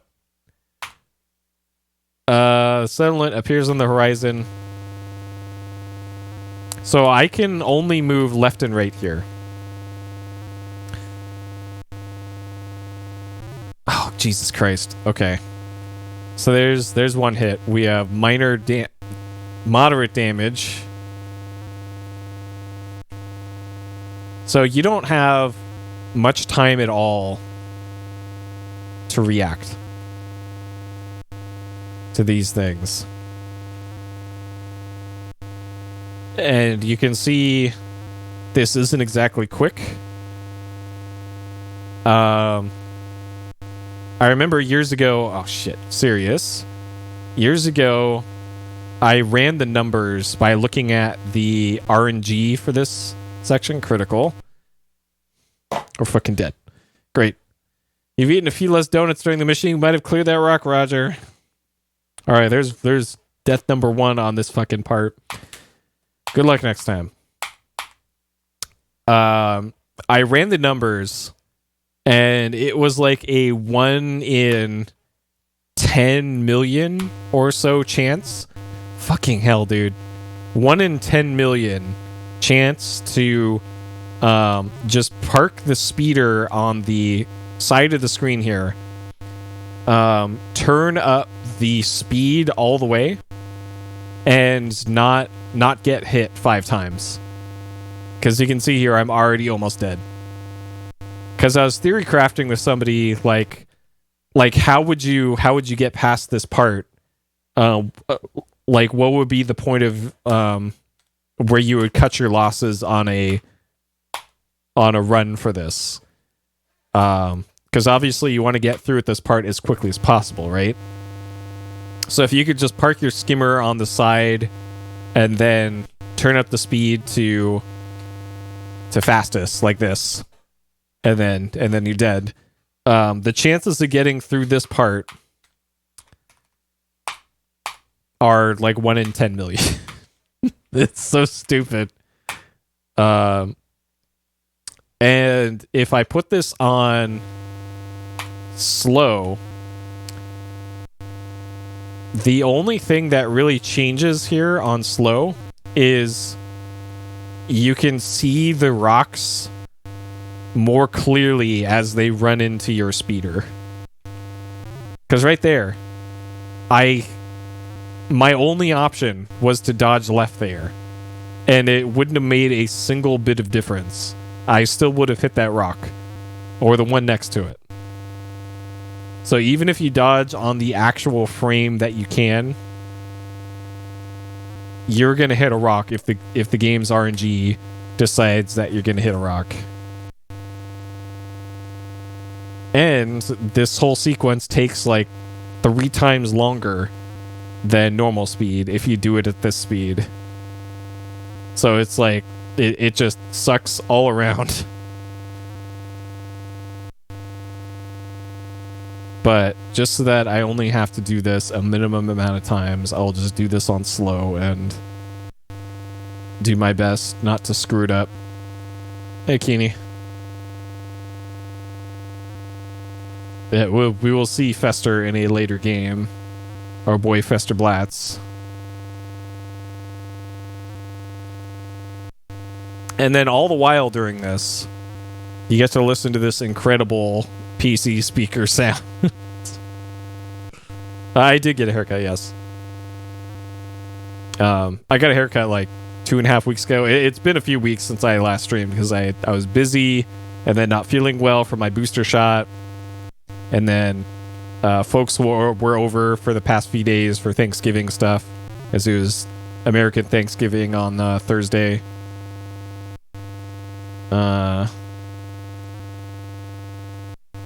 Okay. So I could survive one more hit here. And I believe the closer we get to where we're going, the larger it'll appear on the horizon. And I don't think we're even at the halfway point yet. But yeah, I got a haircut a couple weeks ago. Same day I got my booster shot, I finally went to the optometrist, got a new prescription for my glasses. My eyesight is now bad enough that they're saying, hey, you should probably get the fancy compressed lenses, otherwise they're going to be like that thick. So, oh boy, that's how bad my eyesight's gotten. All right, that was pretty intense. You managed to successfully navigate through the treacherous boulder field, and you're quite relieved to see that you've reached the settlement. Okay, we did it. Welcome to Ulin's Flats. I'll put this back on normal. After a truly stone-crushing journey, you miraculously arrive safely at Ulin's Flats, and just in time too, because the skimmer's power cell's been drained. It'll take some time to recharge itself. This place isn't quite what you expected. It's semi-bleak at best. So, oh no, don't restore. All right, so we made it to Ulin's Flats.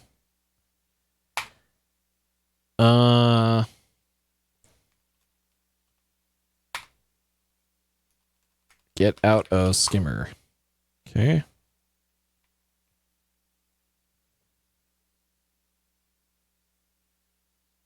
Say, this is a genuine Felton sand skimmer. I've been looking for one just like it. I wonder if you would accept 30 buckazoids.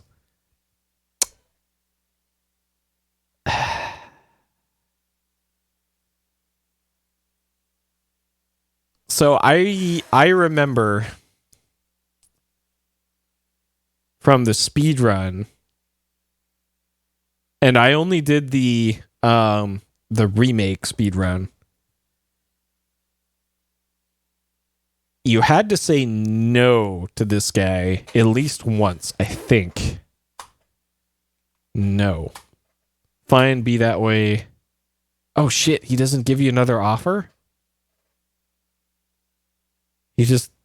Okay, maybe he comes back. Because I think what happens is you leave the screen and you come back. My, appears your skimmer has become the property of another. I wonder who forgot to remove the key. Shit. Okay, so this is a dead man walking situation. Because that exit skimmer. Get key.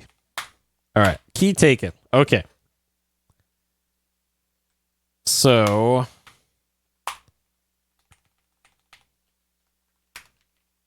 skimmer deals. Yeah, this part. Oh man. Okay. 30 buckazoids. If we say no, fine, be that way.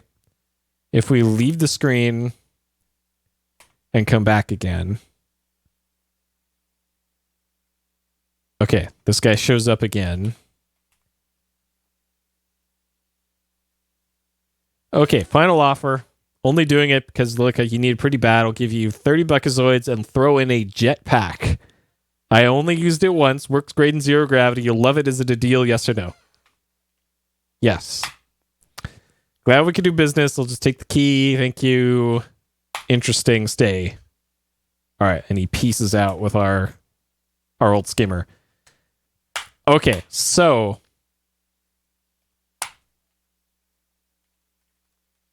if you accept that guy's first offer, which probably to most players you probably would, right? And you give him the skimmer, you're now in a dead man walking situation that could be up to like 30 minutes to an hour. And you would never know it because you need a jetpack for later in the game. You cannot get past a later part without a jetpack. So if you take his first offer, you're screwed for the rest of the game, and you would never know it. All right, you're at the south edge of Ulin's Flats. The hour is protected from predators by an electronic barrier that runs around it. Okay. Small rounded structure here at the door on one side. Typical of some of the prefab structures. Okay. Yep, if you're lucky. All right, so obviously we need a ship to get off planet. A couple of crafts here might belong beings inside this building. Okay. Yep, and And some of the like I would rate that a pretty brutal dead man walking there. King's Quest V has a dead man walking like that, which is even longer, possibly. And there's some other Sierra games that are just as bad. Back of the bar, southeast ends of Eland's Flats. Look, graffiti. I don't know how you spell graffiti. Graffiti? Look, graffiti. All right, whatever. Sure. That says something over there.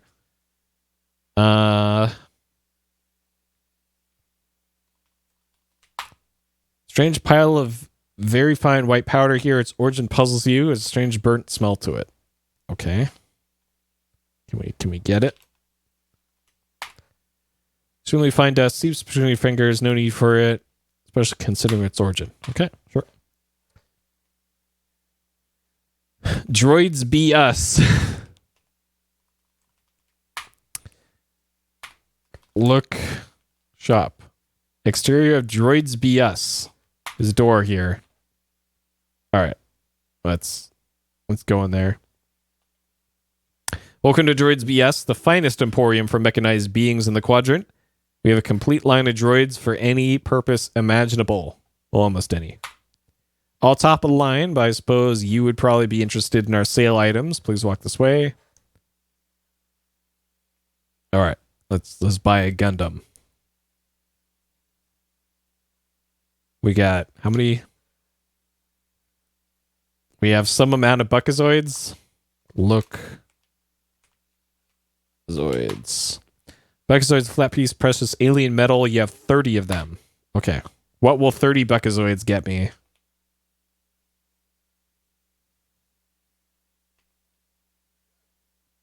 Ask about droids. Talk. Look droid.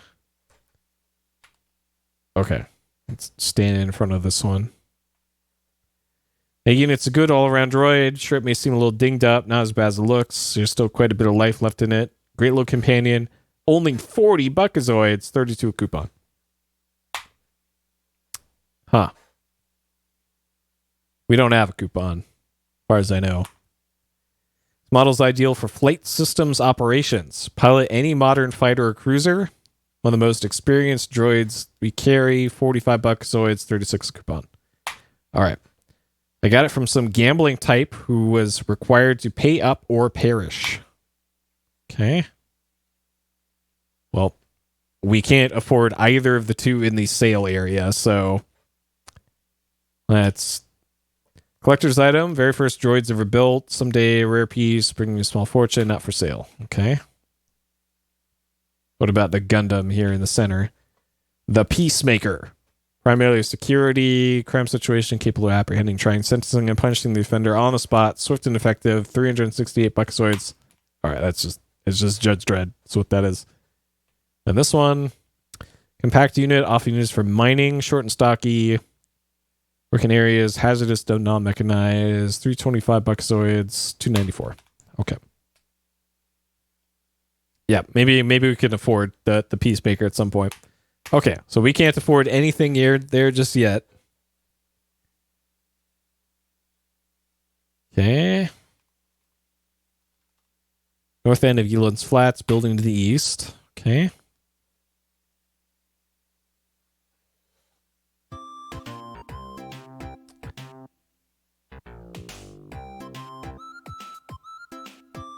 Okay.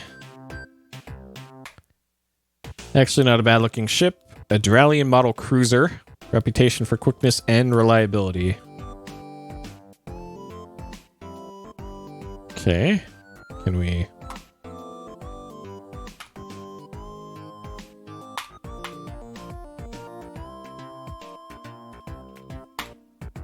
Closer to the middle of the ladder. Can't board it because you don't own it. Well...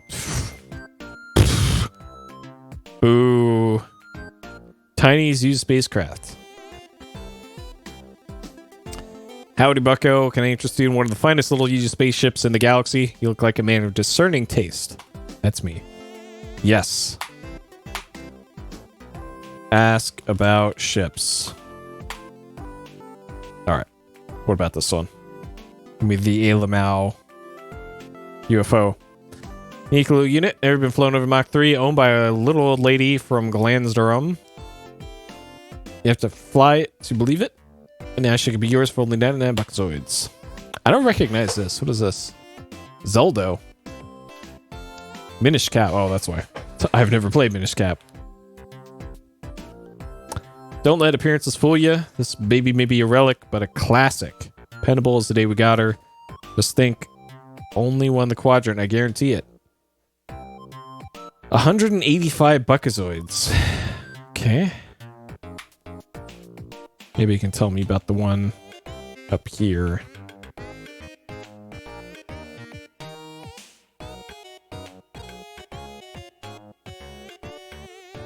What about this one, Tiny?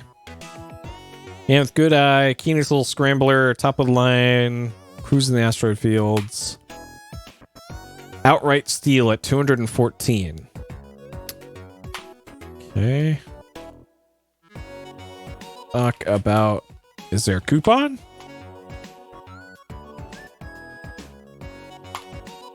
Not currently one of your options. Okay, so maybe we can get a coupon on a ship at some point.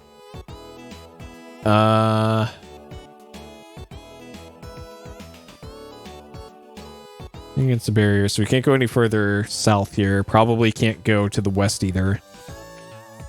So if we go to the right here... Okay, this brings us back here. Alright, so the only building we haven't been in then is the bar.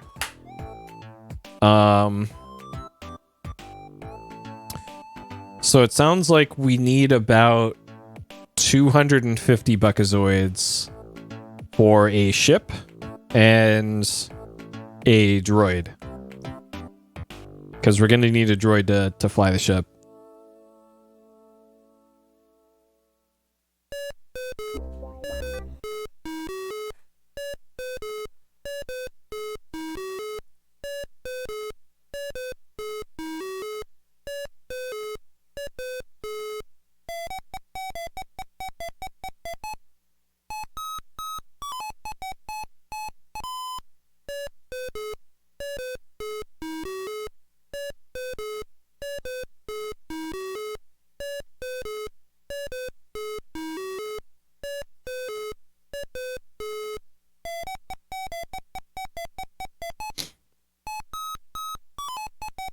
Yep. They actually had to change this in the remake because the lawyers caught wind of this. Alright,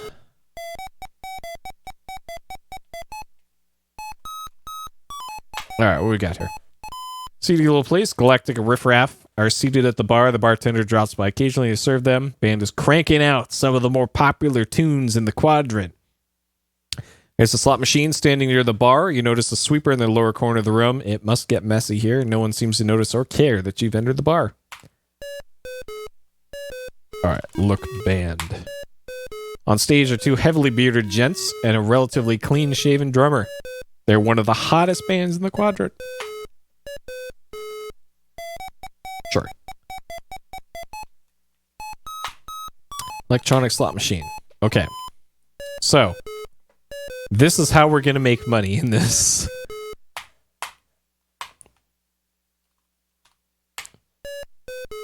Play slots. Walk up close. I am literally in front of it. Okay. So, the official hint book for this game, the way that the official hint book says to approach this is to literally save scum. That is how you're supposed to do this, is to save scum. So we're gonna bet 3 buckozoids. And you lose, homeboy. And we fucking die on our very first one. We're just fucking dead. So welcome to Space Quest. Luck's turn has cost you dearly as life sleeps away. Long for the simpler days before the arcade. Thank you for playing. Better luck next time. So. Alright, I can hit F8 again. And see, we get a completely different result.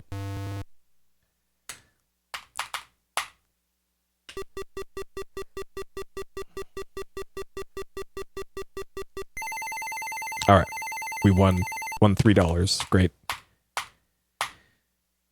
Okay, so I mentioned before that the speeder segment is skippable in the remake. This part is also skippable in the remake. There is an item that you can get. Eat sand. There's an item you can get to attach to the slot machine. That'll guarantee a big win. So there's our first big win. Great.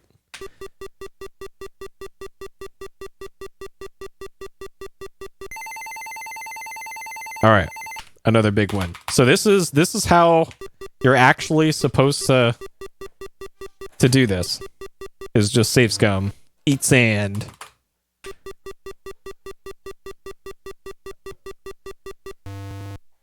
Suck methane.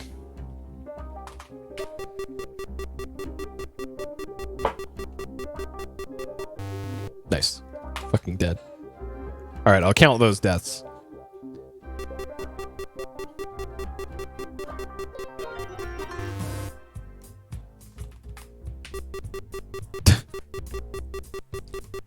And it's just completely random.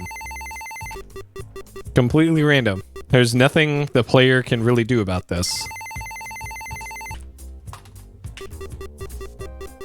And then there is, you do actually know when to stop in this. There is a definite point where at least the player isn't doing this for actually forever. But still, this isn't ideal.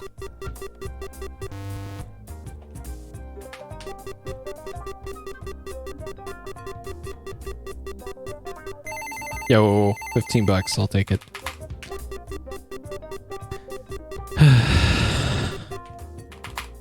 I can already see where that one is going. $30, okay.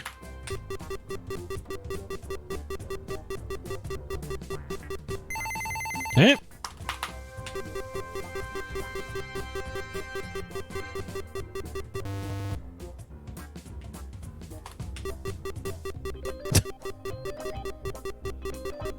If only. $9, take that.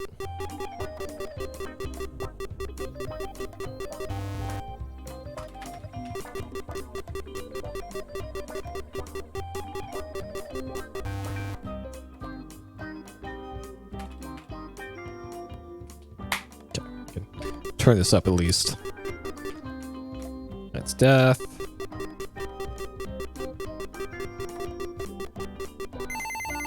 Yep.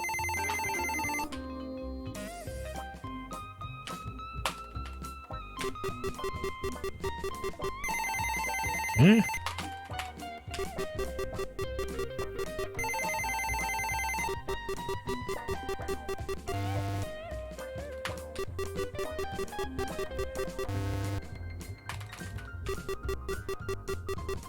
Video gaming.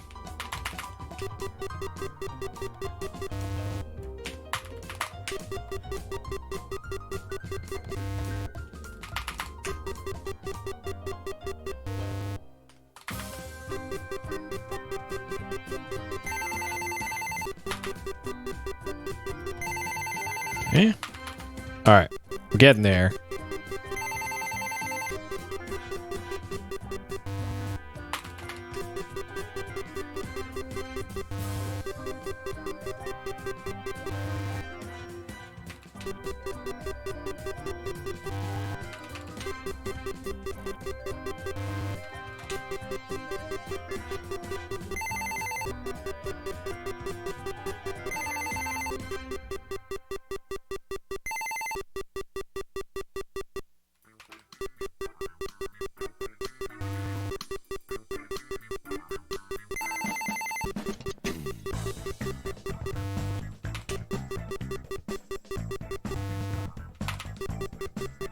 Come on, game.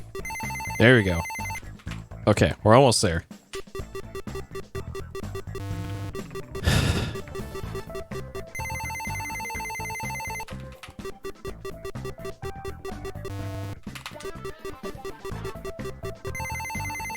Okay. Okay.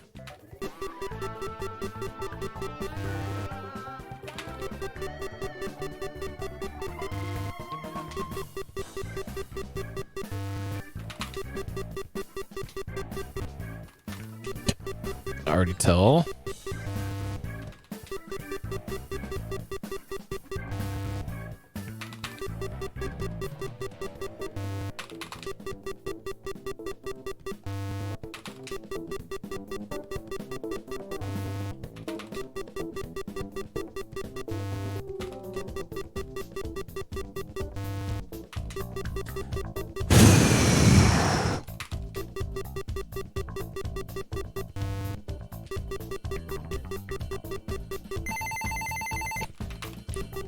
All right, we just got to get like one more decent win. Okay.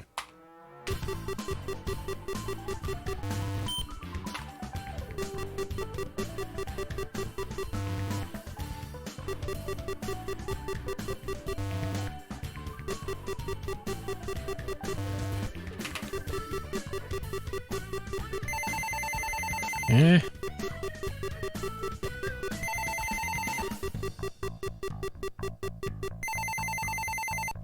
$249. I think we're just about there. I think 250 is okay. All right. Sorry, there seems to be a circuit failure. To be reimbursed, send claim to Gypzoid Novelties, 2001 Odessa Blastway, Guerneville, Fedor, Exel Galaxy. Please allow 2 decades for delivery.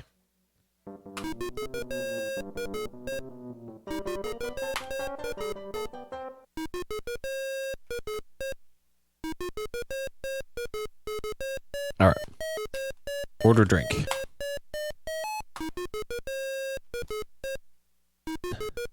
What'll it be? I got beer and it's $2 Zoids. Beer. That'll be $2. Thank you very much. Come again. Give Zoids. Give money. Drink. Did we get a beer? Okay. Drink beer. Beer tastes like carbonated Zipple sweat. However, considering recent events, you can learn to love it.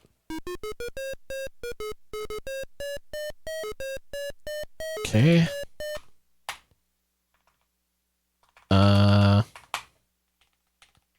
After slots.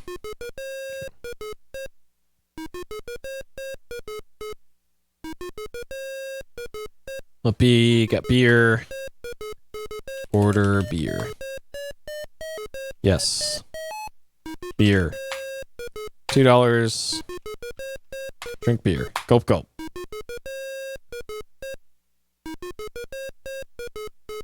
Ask about coupon.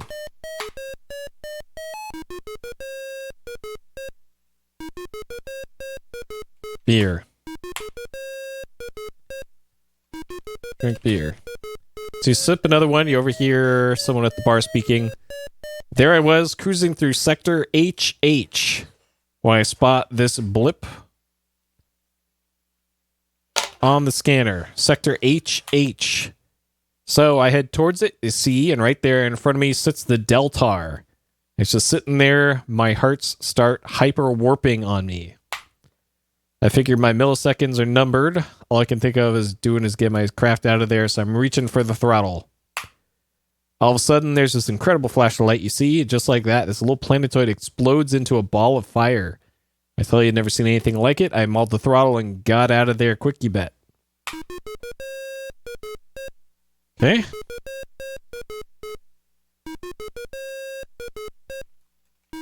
Barkeep. On his wares, no help otherwise. Okay. Sure. One more beer. Drink beer. Strange tingling sensation. Taste of the beer doesn't seem to be bothering you so much now. Hee hee. Okay.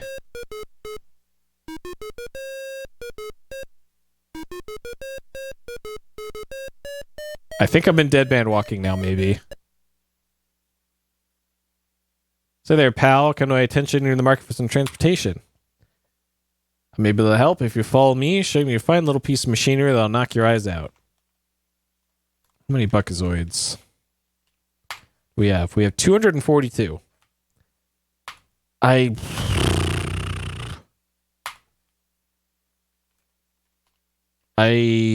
don't know. I might have bought too many beers, so maybe this guy's got a deal for us.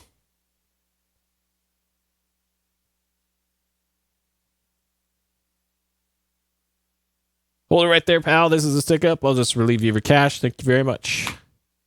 242 buckazoids, bear the nothing. Keep 5 for yourself. And you look like you need it. Straight back the way you come in.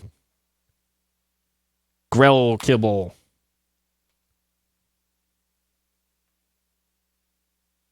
Well. Shit.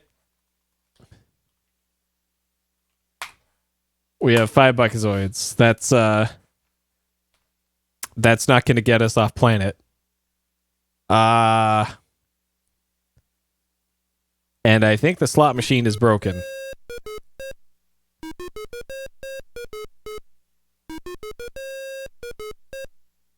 But this guy's at the slot machine.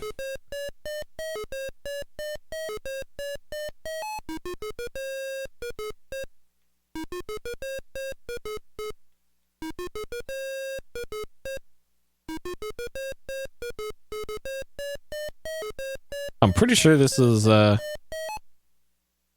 I guess it isn't. Okay. Well, it doesn't matter because I saved.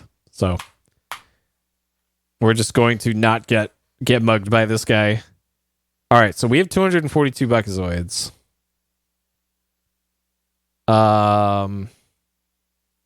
The ship here, this was like 210. Alright, Tiny. How about it? I'll take it. 214. Buy ship. Tell you you're making a wise decision. She's a beauty. Keys are in her. Have any problems? Don't hesitate to come back. Tell us about them.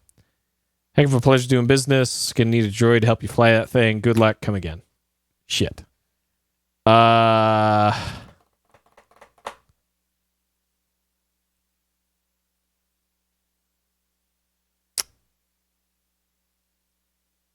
Okay.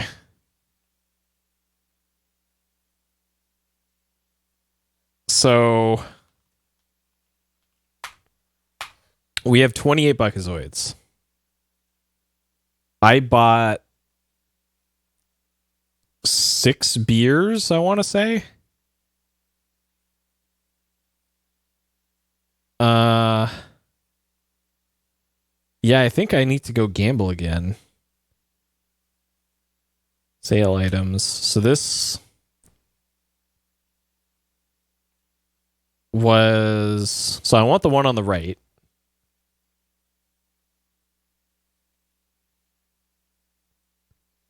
$45 buckazoids, 36 a coupon.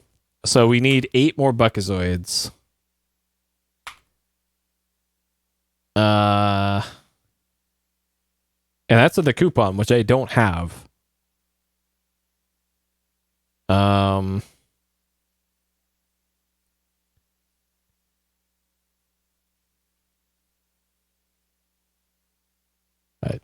don't want to go to that screen. We'll go this way. I'm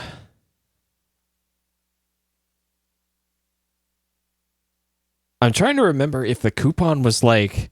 I know there's a thing on the back of the box says there's valuable coupons inside for in-game stuff. And I can't remember if that was like... a code you had to enter. I didn't see anything in here about the coupon. Because I know the cover of the game box said there were coupons enclosed for stuff. Maybe that's what the copy protection is.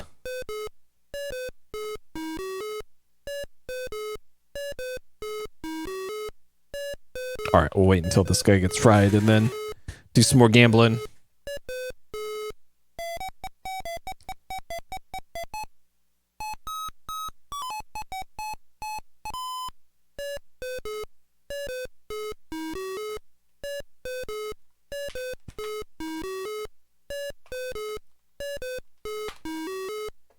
Sweeper, nothing special about it.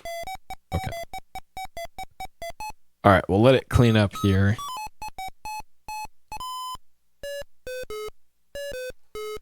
Maybe there's a coupon here? Can't obtain that from here.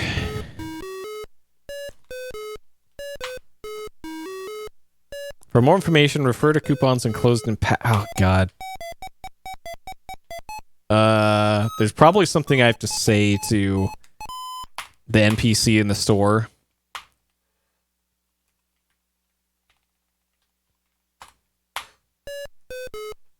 For a coupon code, it's not something you could just use all the time, I think.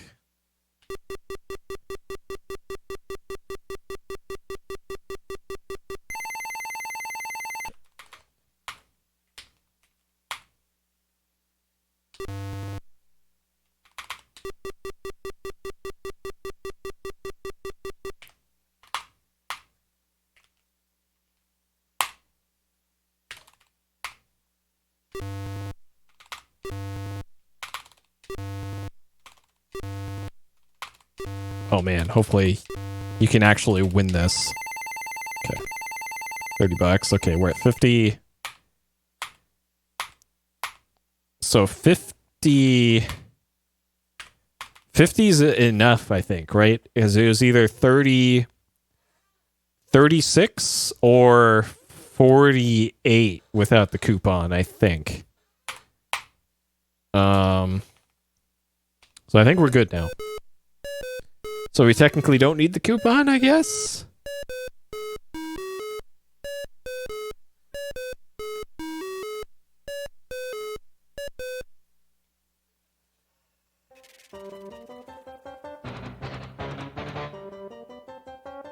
Okay, so now we can buy a robot.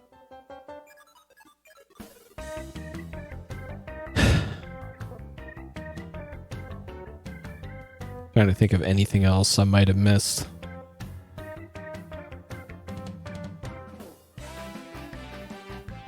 All right, buy a robot.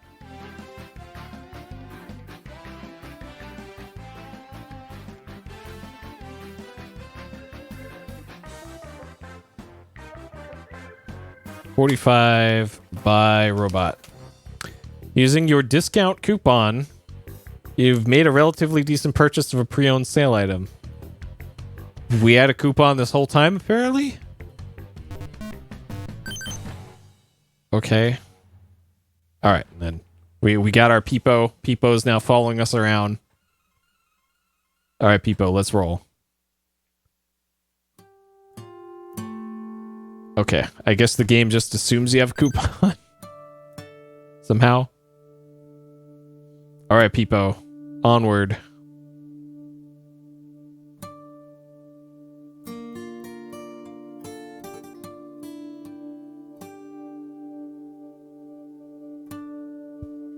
Katamari. Huh.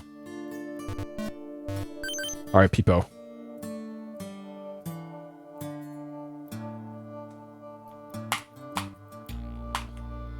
Ship. Okay. Climb ladder.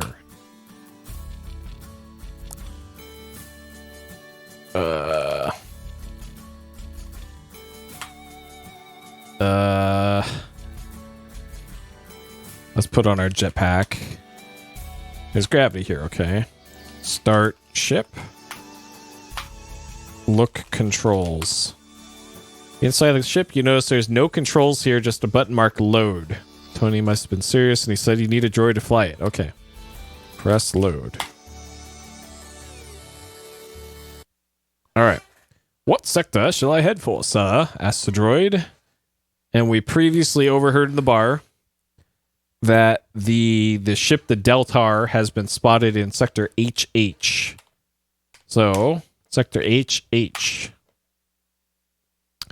Proceed with course entry. Hey, wait a minute. Where you think you're going with my ship?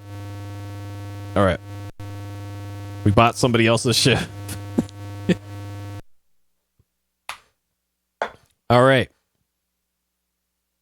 Corona complete.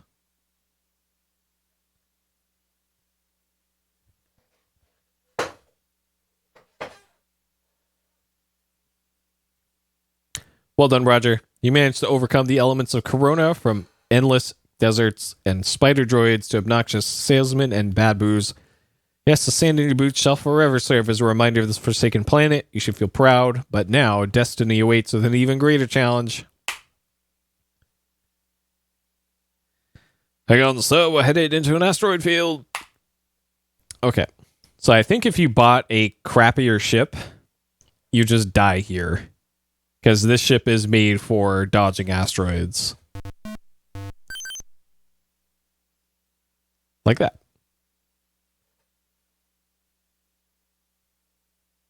So if you got the cheap ship, it'd be another dead man walking situation.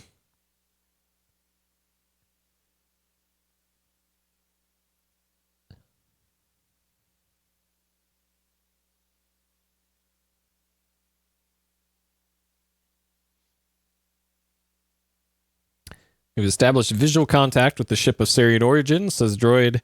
The name Deltar is confirmed. You might consider the fact that we're in danger by being anywhere near the ship.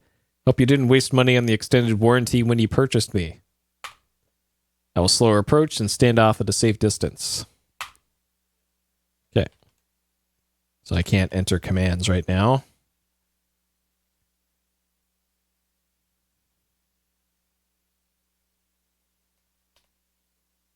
Okay.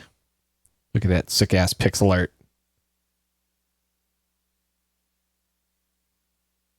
Okay. Put on jetpack.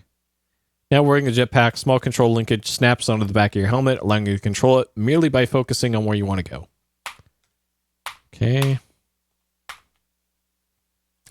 Side Deltar. Okay. Exit ship. For leaving the safety of your ship, you instruct the little droid to set a course for Xenon, where you'll be rendezvoused later. Providing, of course, that you are successful in carrying out your mission. Once again, you're on your own. Okay. Alright. We got our sick jetpack. Okay. Alright. We have control here. Floating in space, just outside the biggest darn spaceship you've ever seen, you see a door. Perhaps it's a way in. Okay. Open door. Grasp a large handle, twist, noting the rather significant amount of pain being registered. You are extremely grateful to hear a click. Enter door. This is where you go. Oh, what? Okay, sure. So enter the Sarien ship. The airlock door seals itself behind you. You try to open it again without any success. It appears you are stuck here. Okay.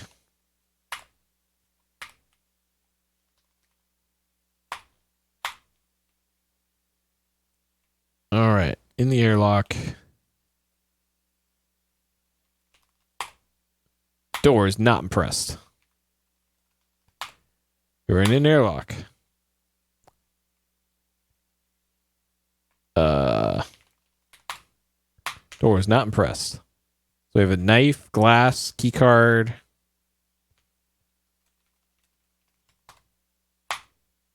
Use knife on door.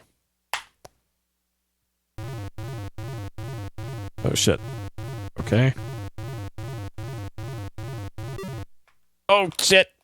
I think we missed our opportunity going through the door. Okay. We might be fine again if I camp out over here.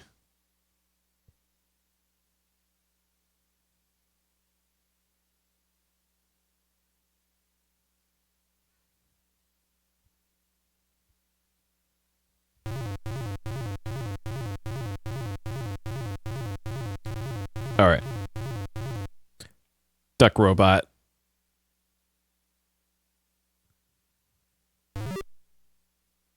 Okay. Staying in a large empty room within Sarien ship. One wall's a vent, some sort of trunk on the floor. Open trunk.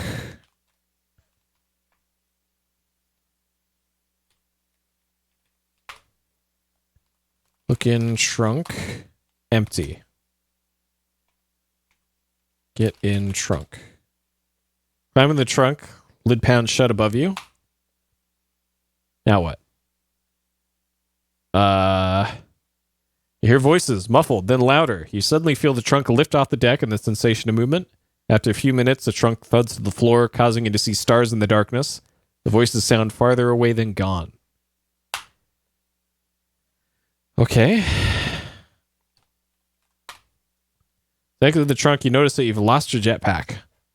Well, it's probably in the trunk.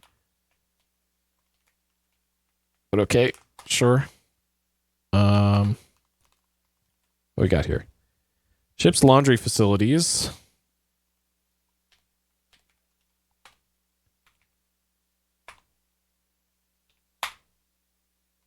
Look in. Look inside. Look in. Laundry. Someone might be coming. Don't have time to be standing around. Get in laundry. Oh, God.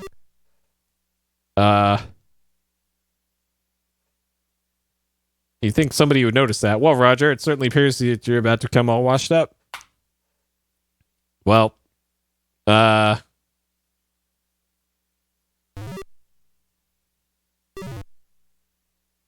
okay. Well, somehow you managed to survive the rinse cycle. As you emerge from the cleaning unit, you notice that you're dressed in Sarien battle uniform. Stroke of genius, you can wander throughout the ship without calling attention to yourself. Okay. So we got a sweet disguise now. Cool. Okay. I have a feeling I'm going to need to map this area. So there's that vent in the upper left, but I probably don't need to use that right now.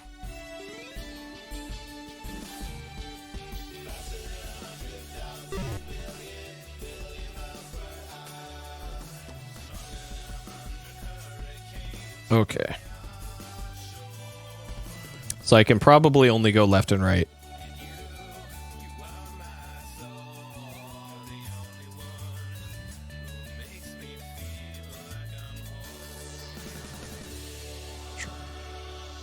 Okay.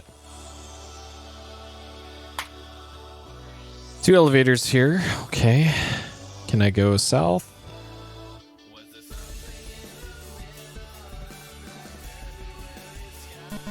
Yes, I can go south. Okay.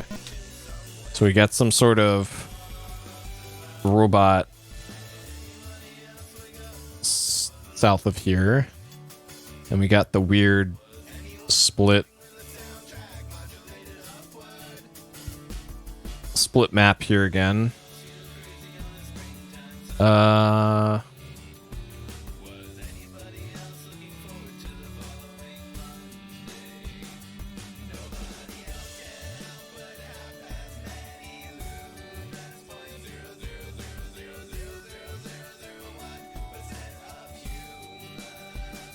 Okay. I'm gonna go back to the store and see if I can go to the right. Oh, God. Alright. Running into those is probably death.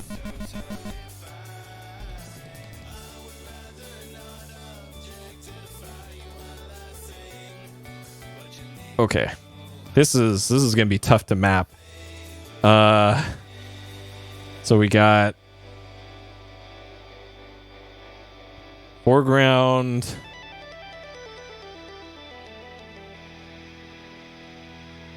door,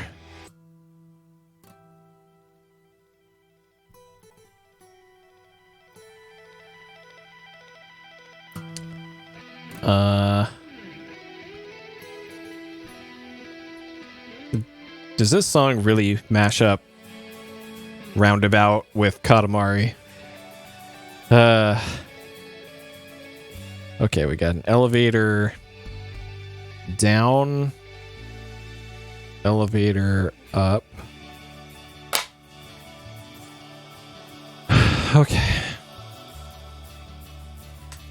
So, I'm not sure what getting close to this Alamau does. Okay, apparently doesn't matter. So let's through the door here. Okay. So this brings us to a screen I don't really recognize. Huh.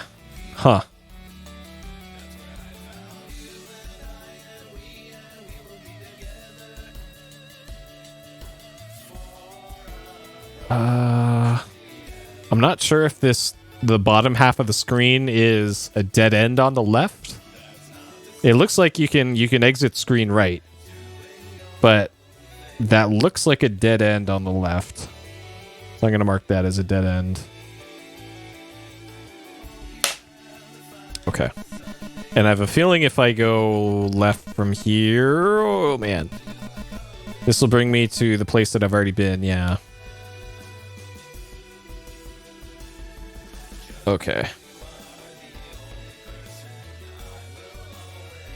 So, can I use these elevators back here?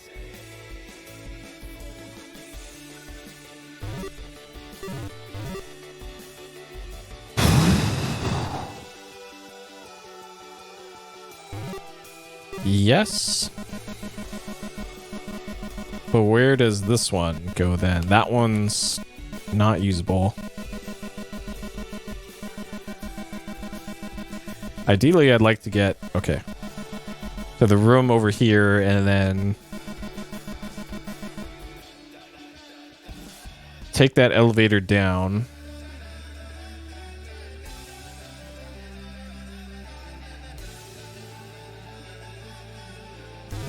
Okay, good. This one's usable. All right, so probably can't go to the right here. This is dead end. Yep. Okay. So following along this path, there should be a door we can go in on the bottom left of this screen. Yep. Okay. Let's save again. Off door. Okay. So we got here.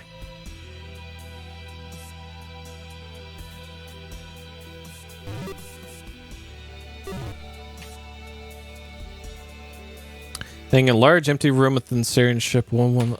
Oh shit, this is the room that I was in. This is where I got in the trunk. This is where the airlock is. Okay.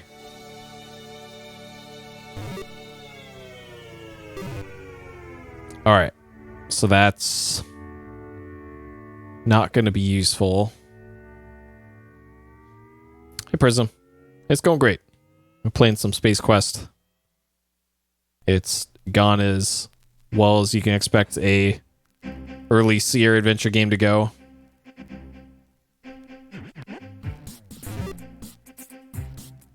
Okay. So it looks like my only real option here is to go in the left elevator.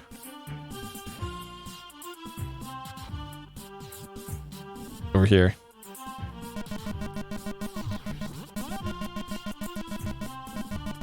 I recognize this tune. What was this from?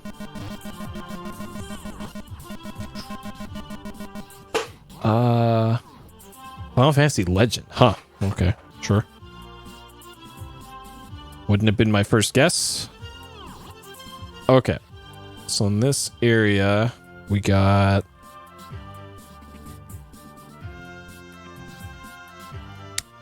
Oh, nice. Welcome. Welcome back, then.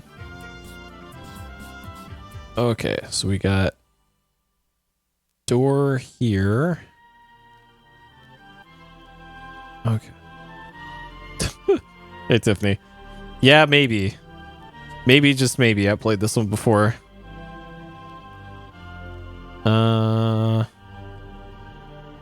Though it has been a very long time since I played this. Okay, so this is elevator up. And I can go left and right. Both ways. Okay.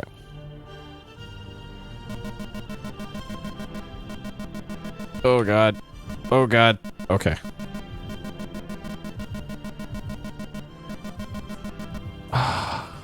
So what benefit? Okay. I guess you can despawn the security robots by doing that. So sure, that's the thing.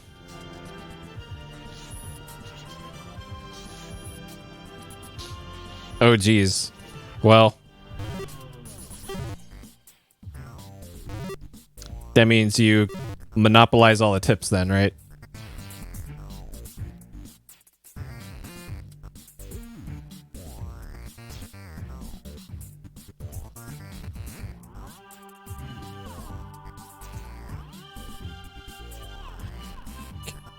No. All right. Whew. Oh shit, yeah. I guess that's the trade-off.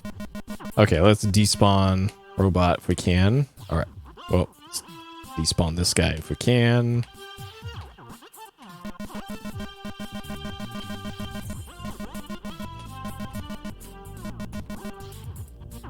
There we go.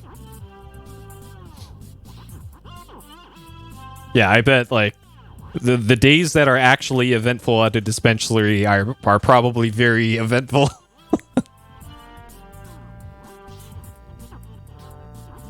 Yeah. Yeah, like every dispensary that I've been around, it's like there are always visibly armed security, at least in California, like outside of dispensaries usually. So, like if someone wants to make trouble there, then good luck. Good luck to them. All right. Okay.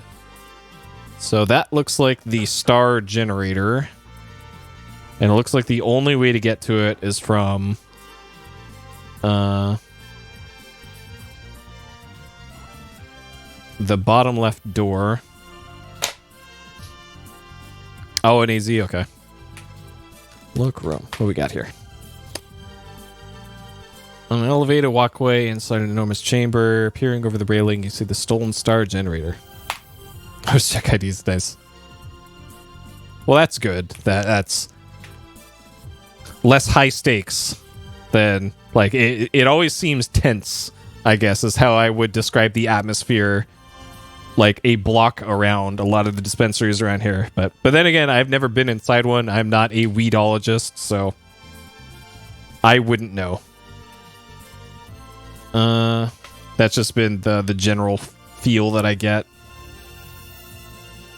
All right, so what we got here? Lock room. Those weapons on the wall tell you're in the Deltar's armory. Service droid behind service. All right. Armory. Star generator.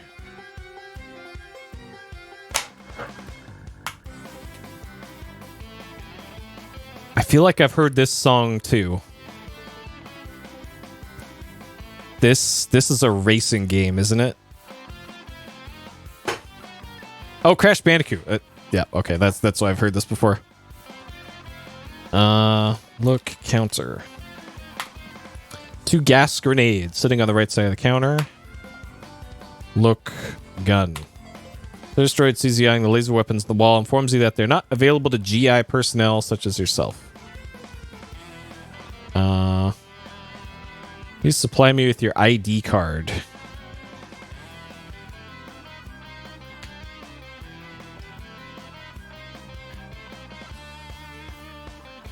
ID card. Yeah, that's true. Concealed carry. That is true.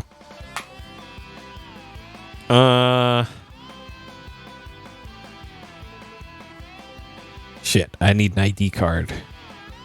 Okay. Maybe I don't need one for a gas grenade, though.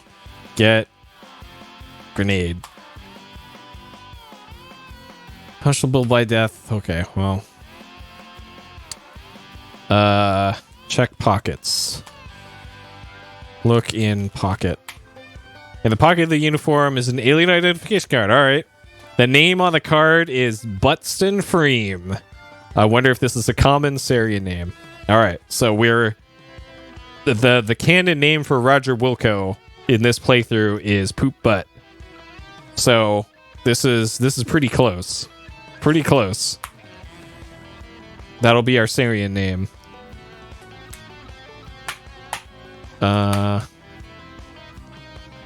Armory. Okay. All right. Show ID. Get grenade. Taken. Okay. So normally you can't take the grenade. But rank allows you to bear 1 pulse ray unit. Remember, no firing in the ship. Have a nice day. F6 to fire pulse ray. All right, hold on. So if you don't grab the grenade while the robot is gone, let's shoot it. Yeah, get fucked. Droid explains, although he's not programmed for death, he considers it extremely rude to fire your weapon indoors. He cautions you against doing so again. He did warn you. Oh, well. Okay. Thank you for playing. Failed miserably. Better luck next time. Okay, so if you don't grab the grenade while the droid is gone, it's dead man walking. You can't beat the game. Sorry, try again. Better luck next time. But you wouldn't know it. This is Final Fantasy VIII, I think. Yes. FF8. Okay. So we just got a regular ass guard here in front of the star generator. In the remake, the guard on the bottom here is this really big, like beefy armored guy that you obviously wouldn't be able to kill with the standard gun. But in the original game, it's just a dude standing there. So drop grenade. Got him. Grenade drops to the floor, releasing its poisonous gas on the unsuspecting alien. Good shot, Roger. And I think the reasoning for why you need to do this is because if you fire a laser shot in the same room as this, actually, we'll try it. Okay, maybe it's just on the bottom floor. You can't do it. It blows up the ship or something because it's too dangerous to fire pulse rays in the ship.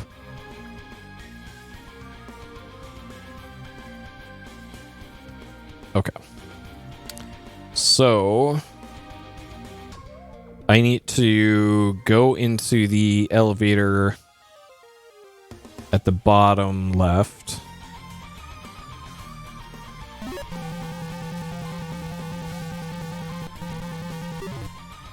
Great job, Roger. Why aren't you the clumsy one? Because of your inability to walk without falling on your face, your helmet is now riding the elevator without you. You've blown your cover. The Sarians are sure to shoot first and ask questions later. Okay, so this is why you need the pulse ray, because we're now in danger. Because, sure, this game needed more action, I guess.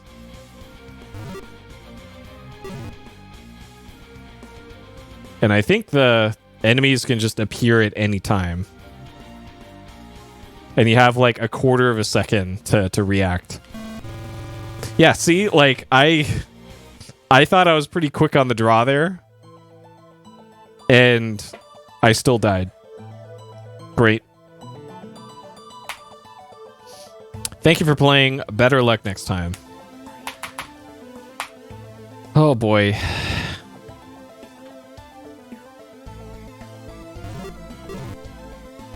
And it doesn't show the message to shoot your gun anymore. You just have to kind of remember what button it was. Okay.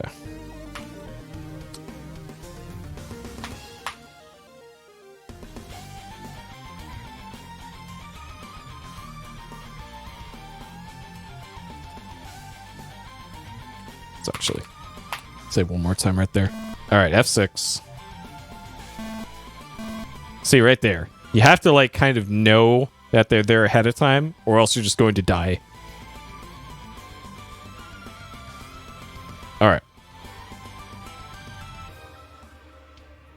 And I probably, like, wasn't lined up correctly last time. That's probably why I died. Okay.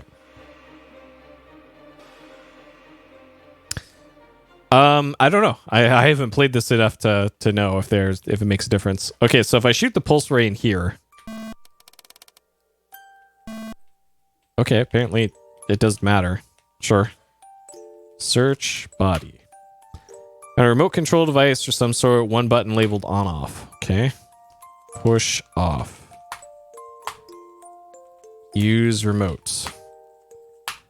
Push button on remote. Look remote. Small remote control. On it is a button. You wonder what it controls. Push button. All right, force field's down.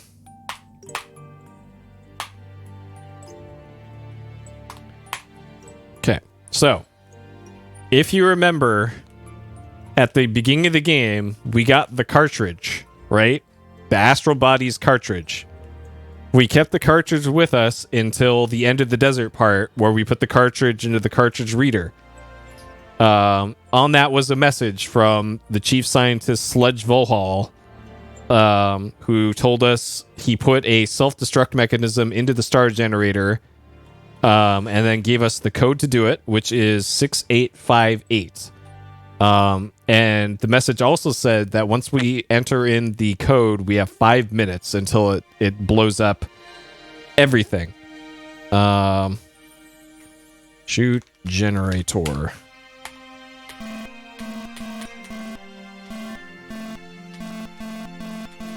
Nothing.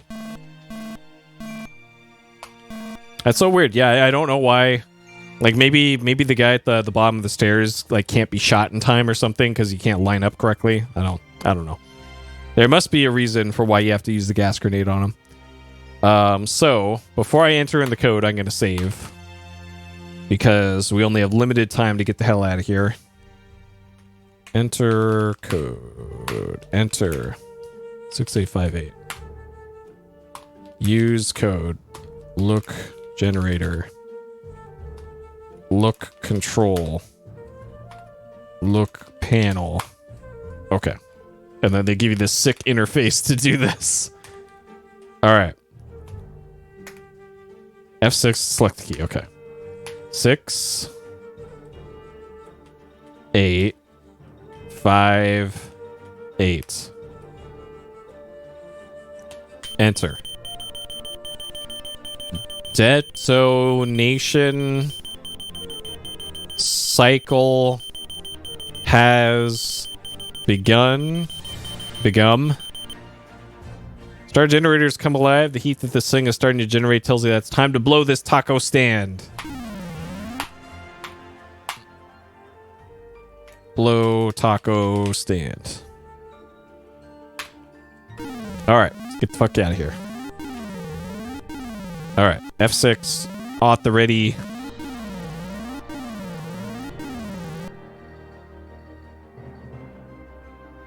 Okay, so this elevator will take us up to something somewhere. If I go in this elevator, which I can now, okay.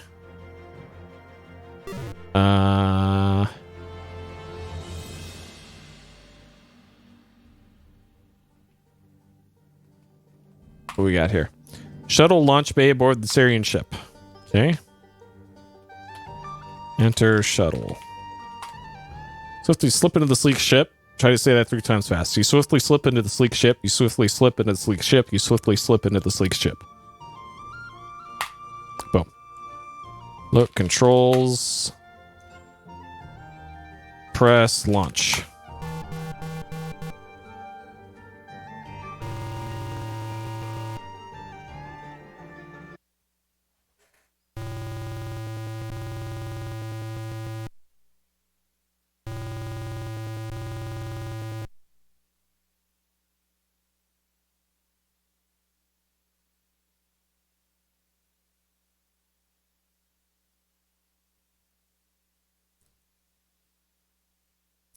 The Delta has been blown to tiny fragments by the force of the star generator's blast. You've saved the lives of millions of your people, not to mention the lives of those in other systems. Don't get a big head. Oh, well, text. Congratulations, Roger. You've rid the universe of the evil Sarians and saved your people from certain doom. The star generator technology is safe inside the data cartridge. Now, a new star generator can be built and can carry out its original tasks. You're an all-around hero. You made its home safely aboard the stolen Sarien craft, where you've encountered a cheering Xenon crowd. You've gathered together for a ceremony in your honor. The ceremony is already in progress. And we got Peepo with us, of course. Applause.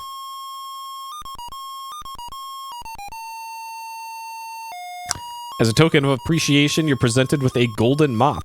Thank you, Roger, for cleaning up our galaxy, says the Xenon leader. Once a janitor, always a janitor. Damn.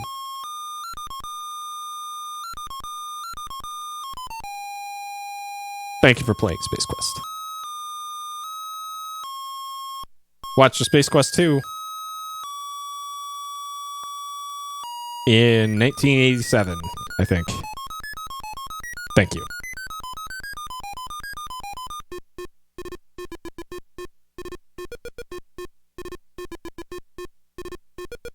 Only 194 points. Not 100% run. Ken Williams, our boy.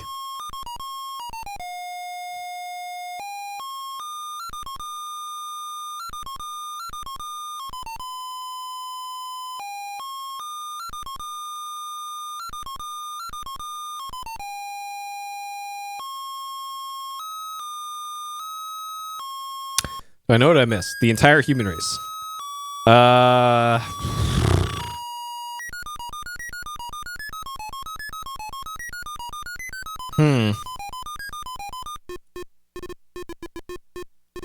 Trying to think, what would I have missed? I think maybe I could have haggled again when selling the speeder, the skimmer.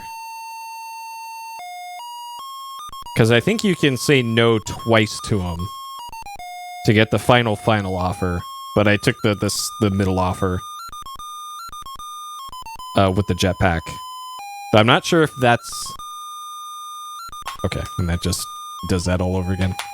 Bat Space Quest, designed and created by Mark Crow, Scott Murphy. Okay, and that's all there is for that.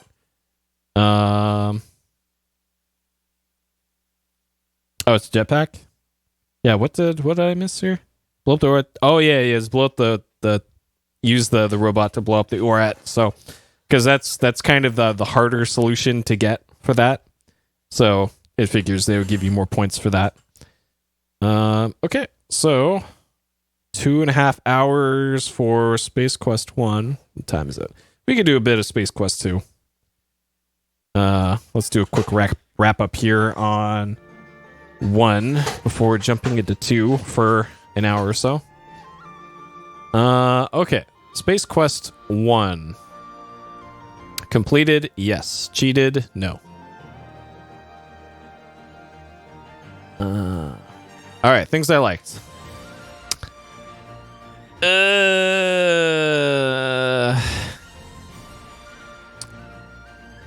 Better than King's Quest. At least. It feels like there was more comparing this to like King's Quest 1 and 2. It felt like for this one it felt like a shorter game than those two King's Quest games, but maybe that's because I'd never played those two before. And it extended the playthrough for those.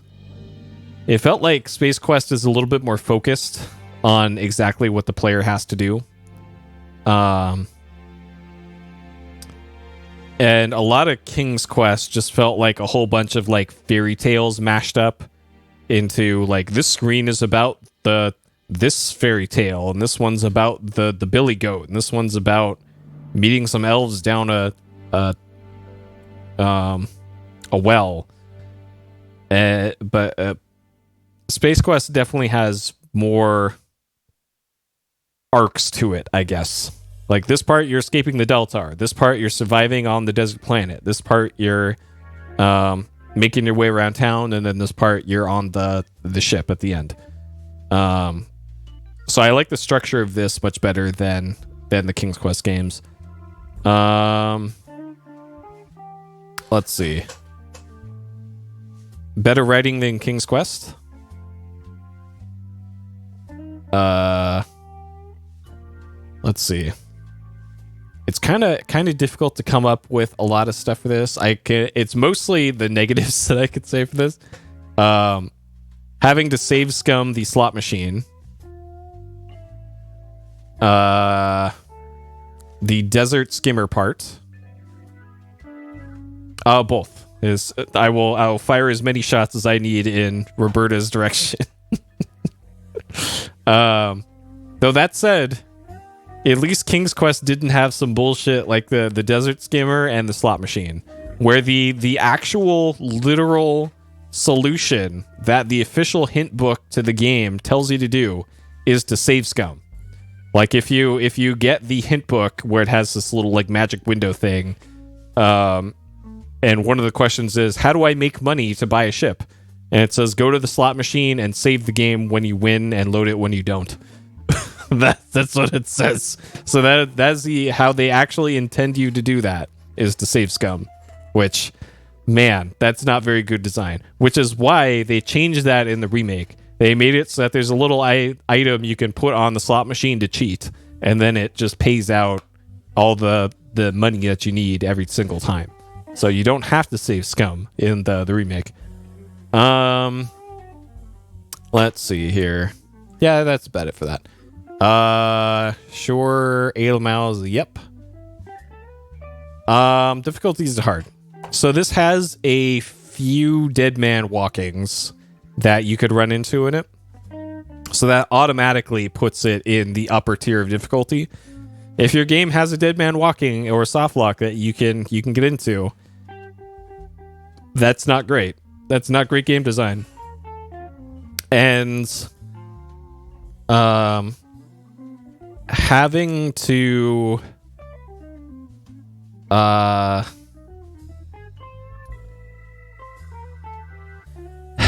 do stuff like the skimmer section.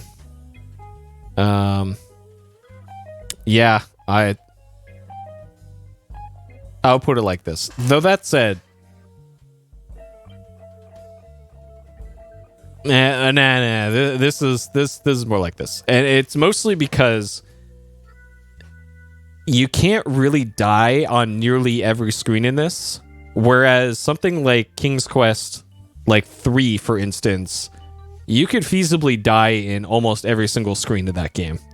In this one, you almost have to go out of your way to die in this game.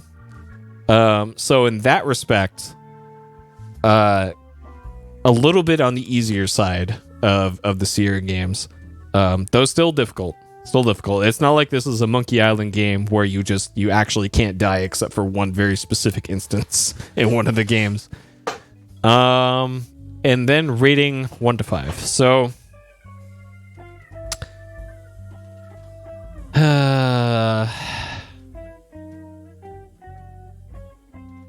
based off of the limitations of the engine and computing power at the time, I can't really fault the graphics for this or the audio, because they had to work with what they had to work with.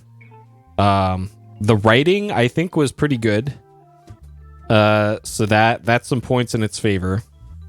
A lot of the puzzles make sense, but there are, like I mentioned before, quite a few, like let's say five or so puzzles that rely on get this weird random item in some corner of a room somewhere, and if you don't have it or activate it at the right time, you're gonna game over. You're going to die, and you won't know it until it happens later on, which is just real bad design. And they probably did that just to make the games artificially longer back in the day, which, sure, fair enough. That doesn't mean I have to like it, though. And it feels like this one in particular has more dead man walkings than some of the other ones. I know there's quite a few in King's Quest 1 that I avoided just because I happened to do things in the right order. Whereas this one, you can really only do the game in a much more linear fashion than, let's say, King's Quest 1, where you could just kind of go anywhere you wanted. This one was do this section, move to the next one, do that section, move to the next one. But if you forgot an item in section 1, it's going to come back to bite you in section 2, and there's nothing you can do about it other than load a save or restart the game. And that's no good. That's no good.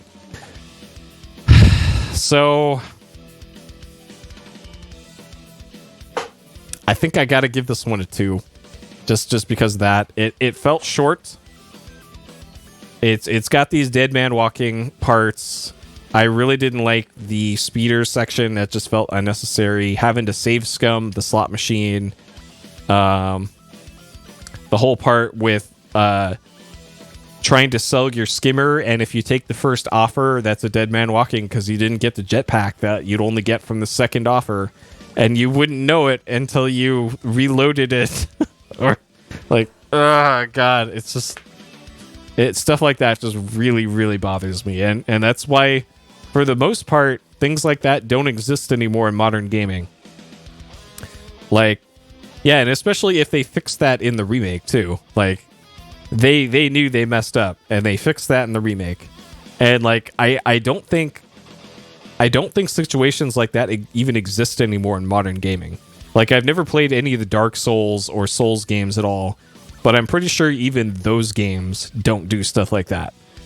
Other than, like, I guess a Covenant or something. But I know actually nothing about those games, so I don't know if that's a good analogy or not.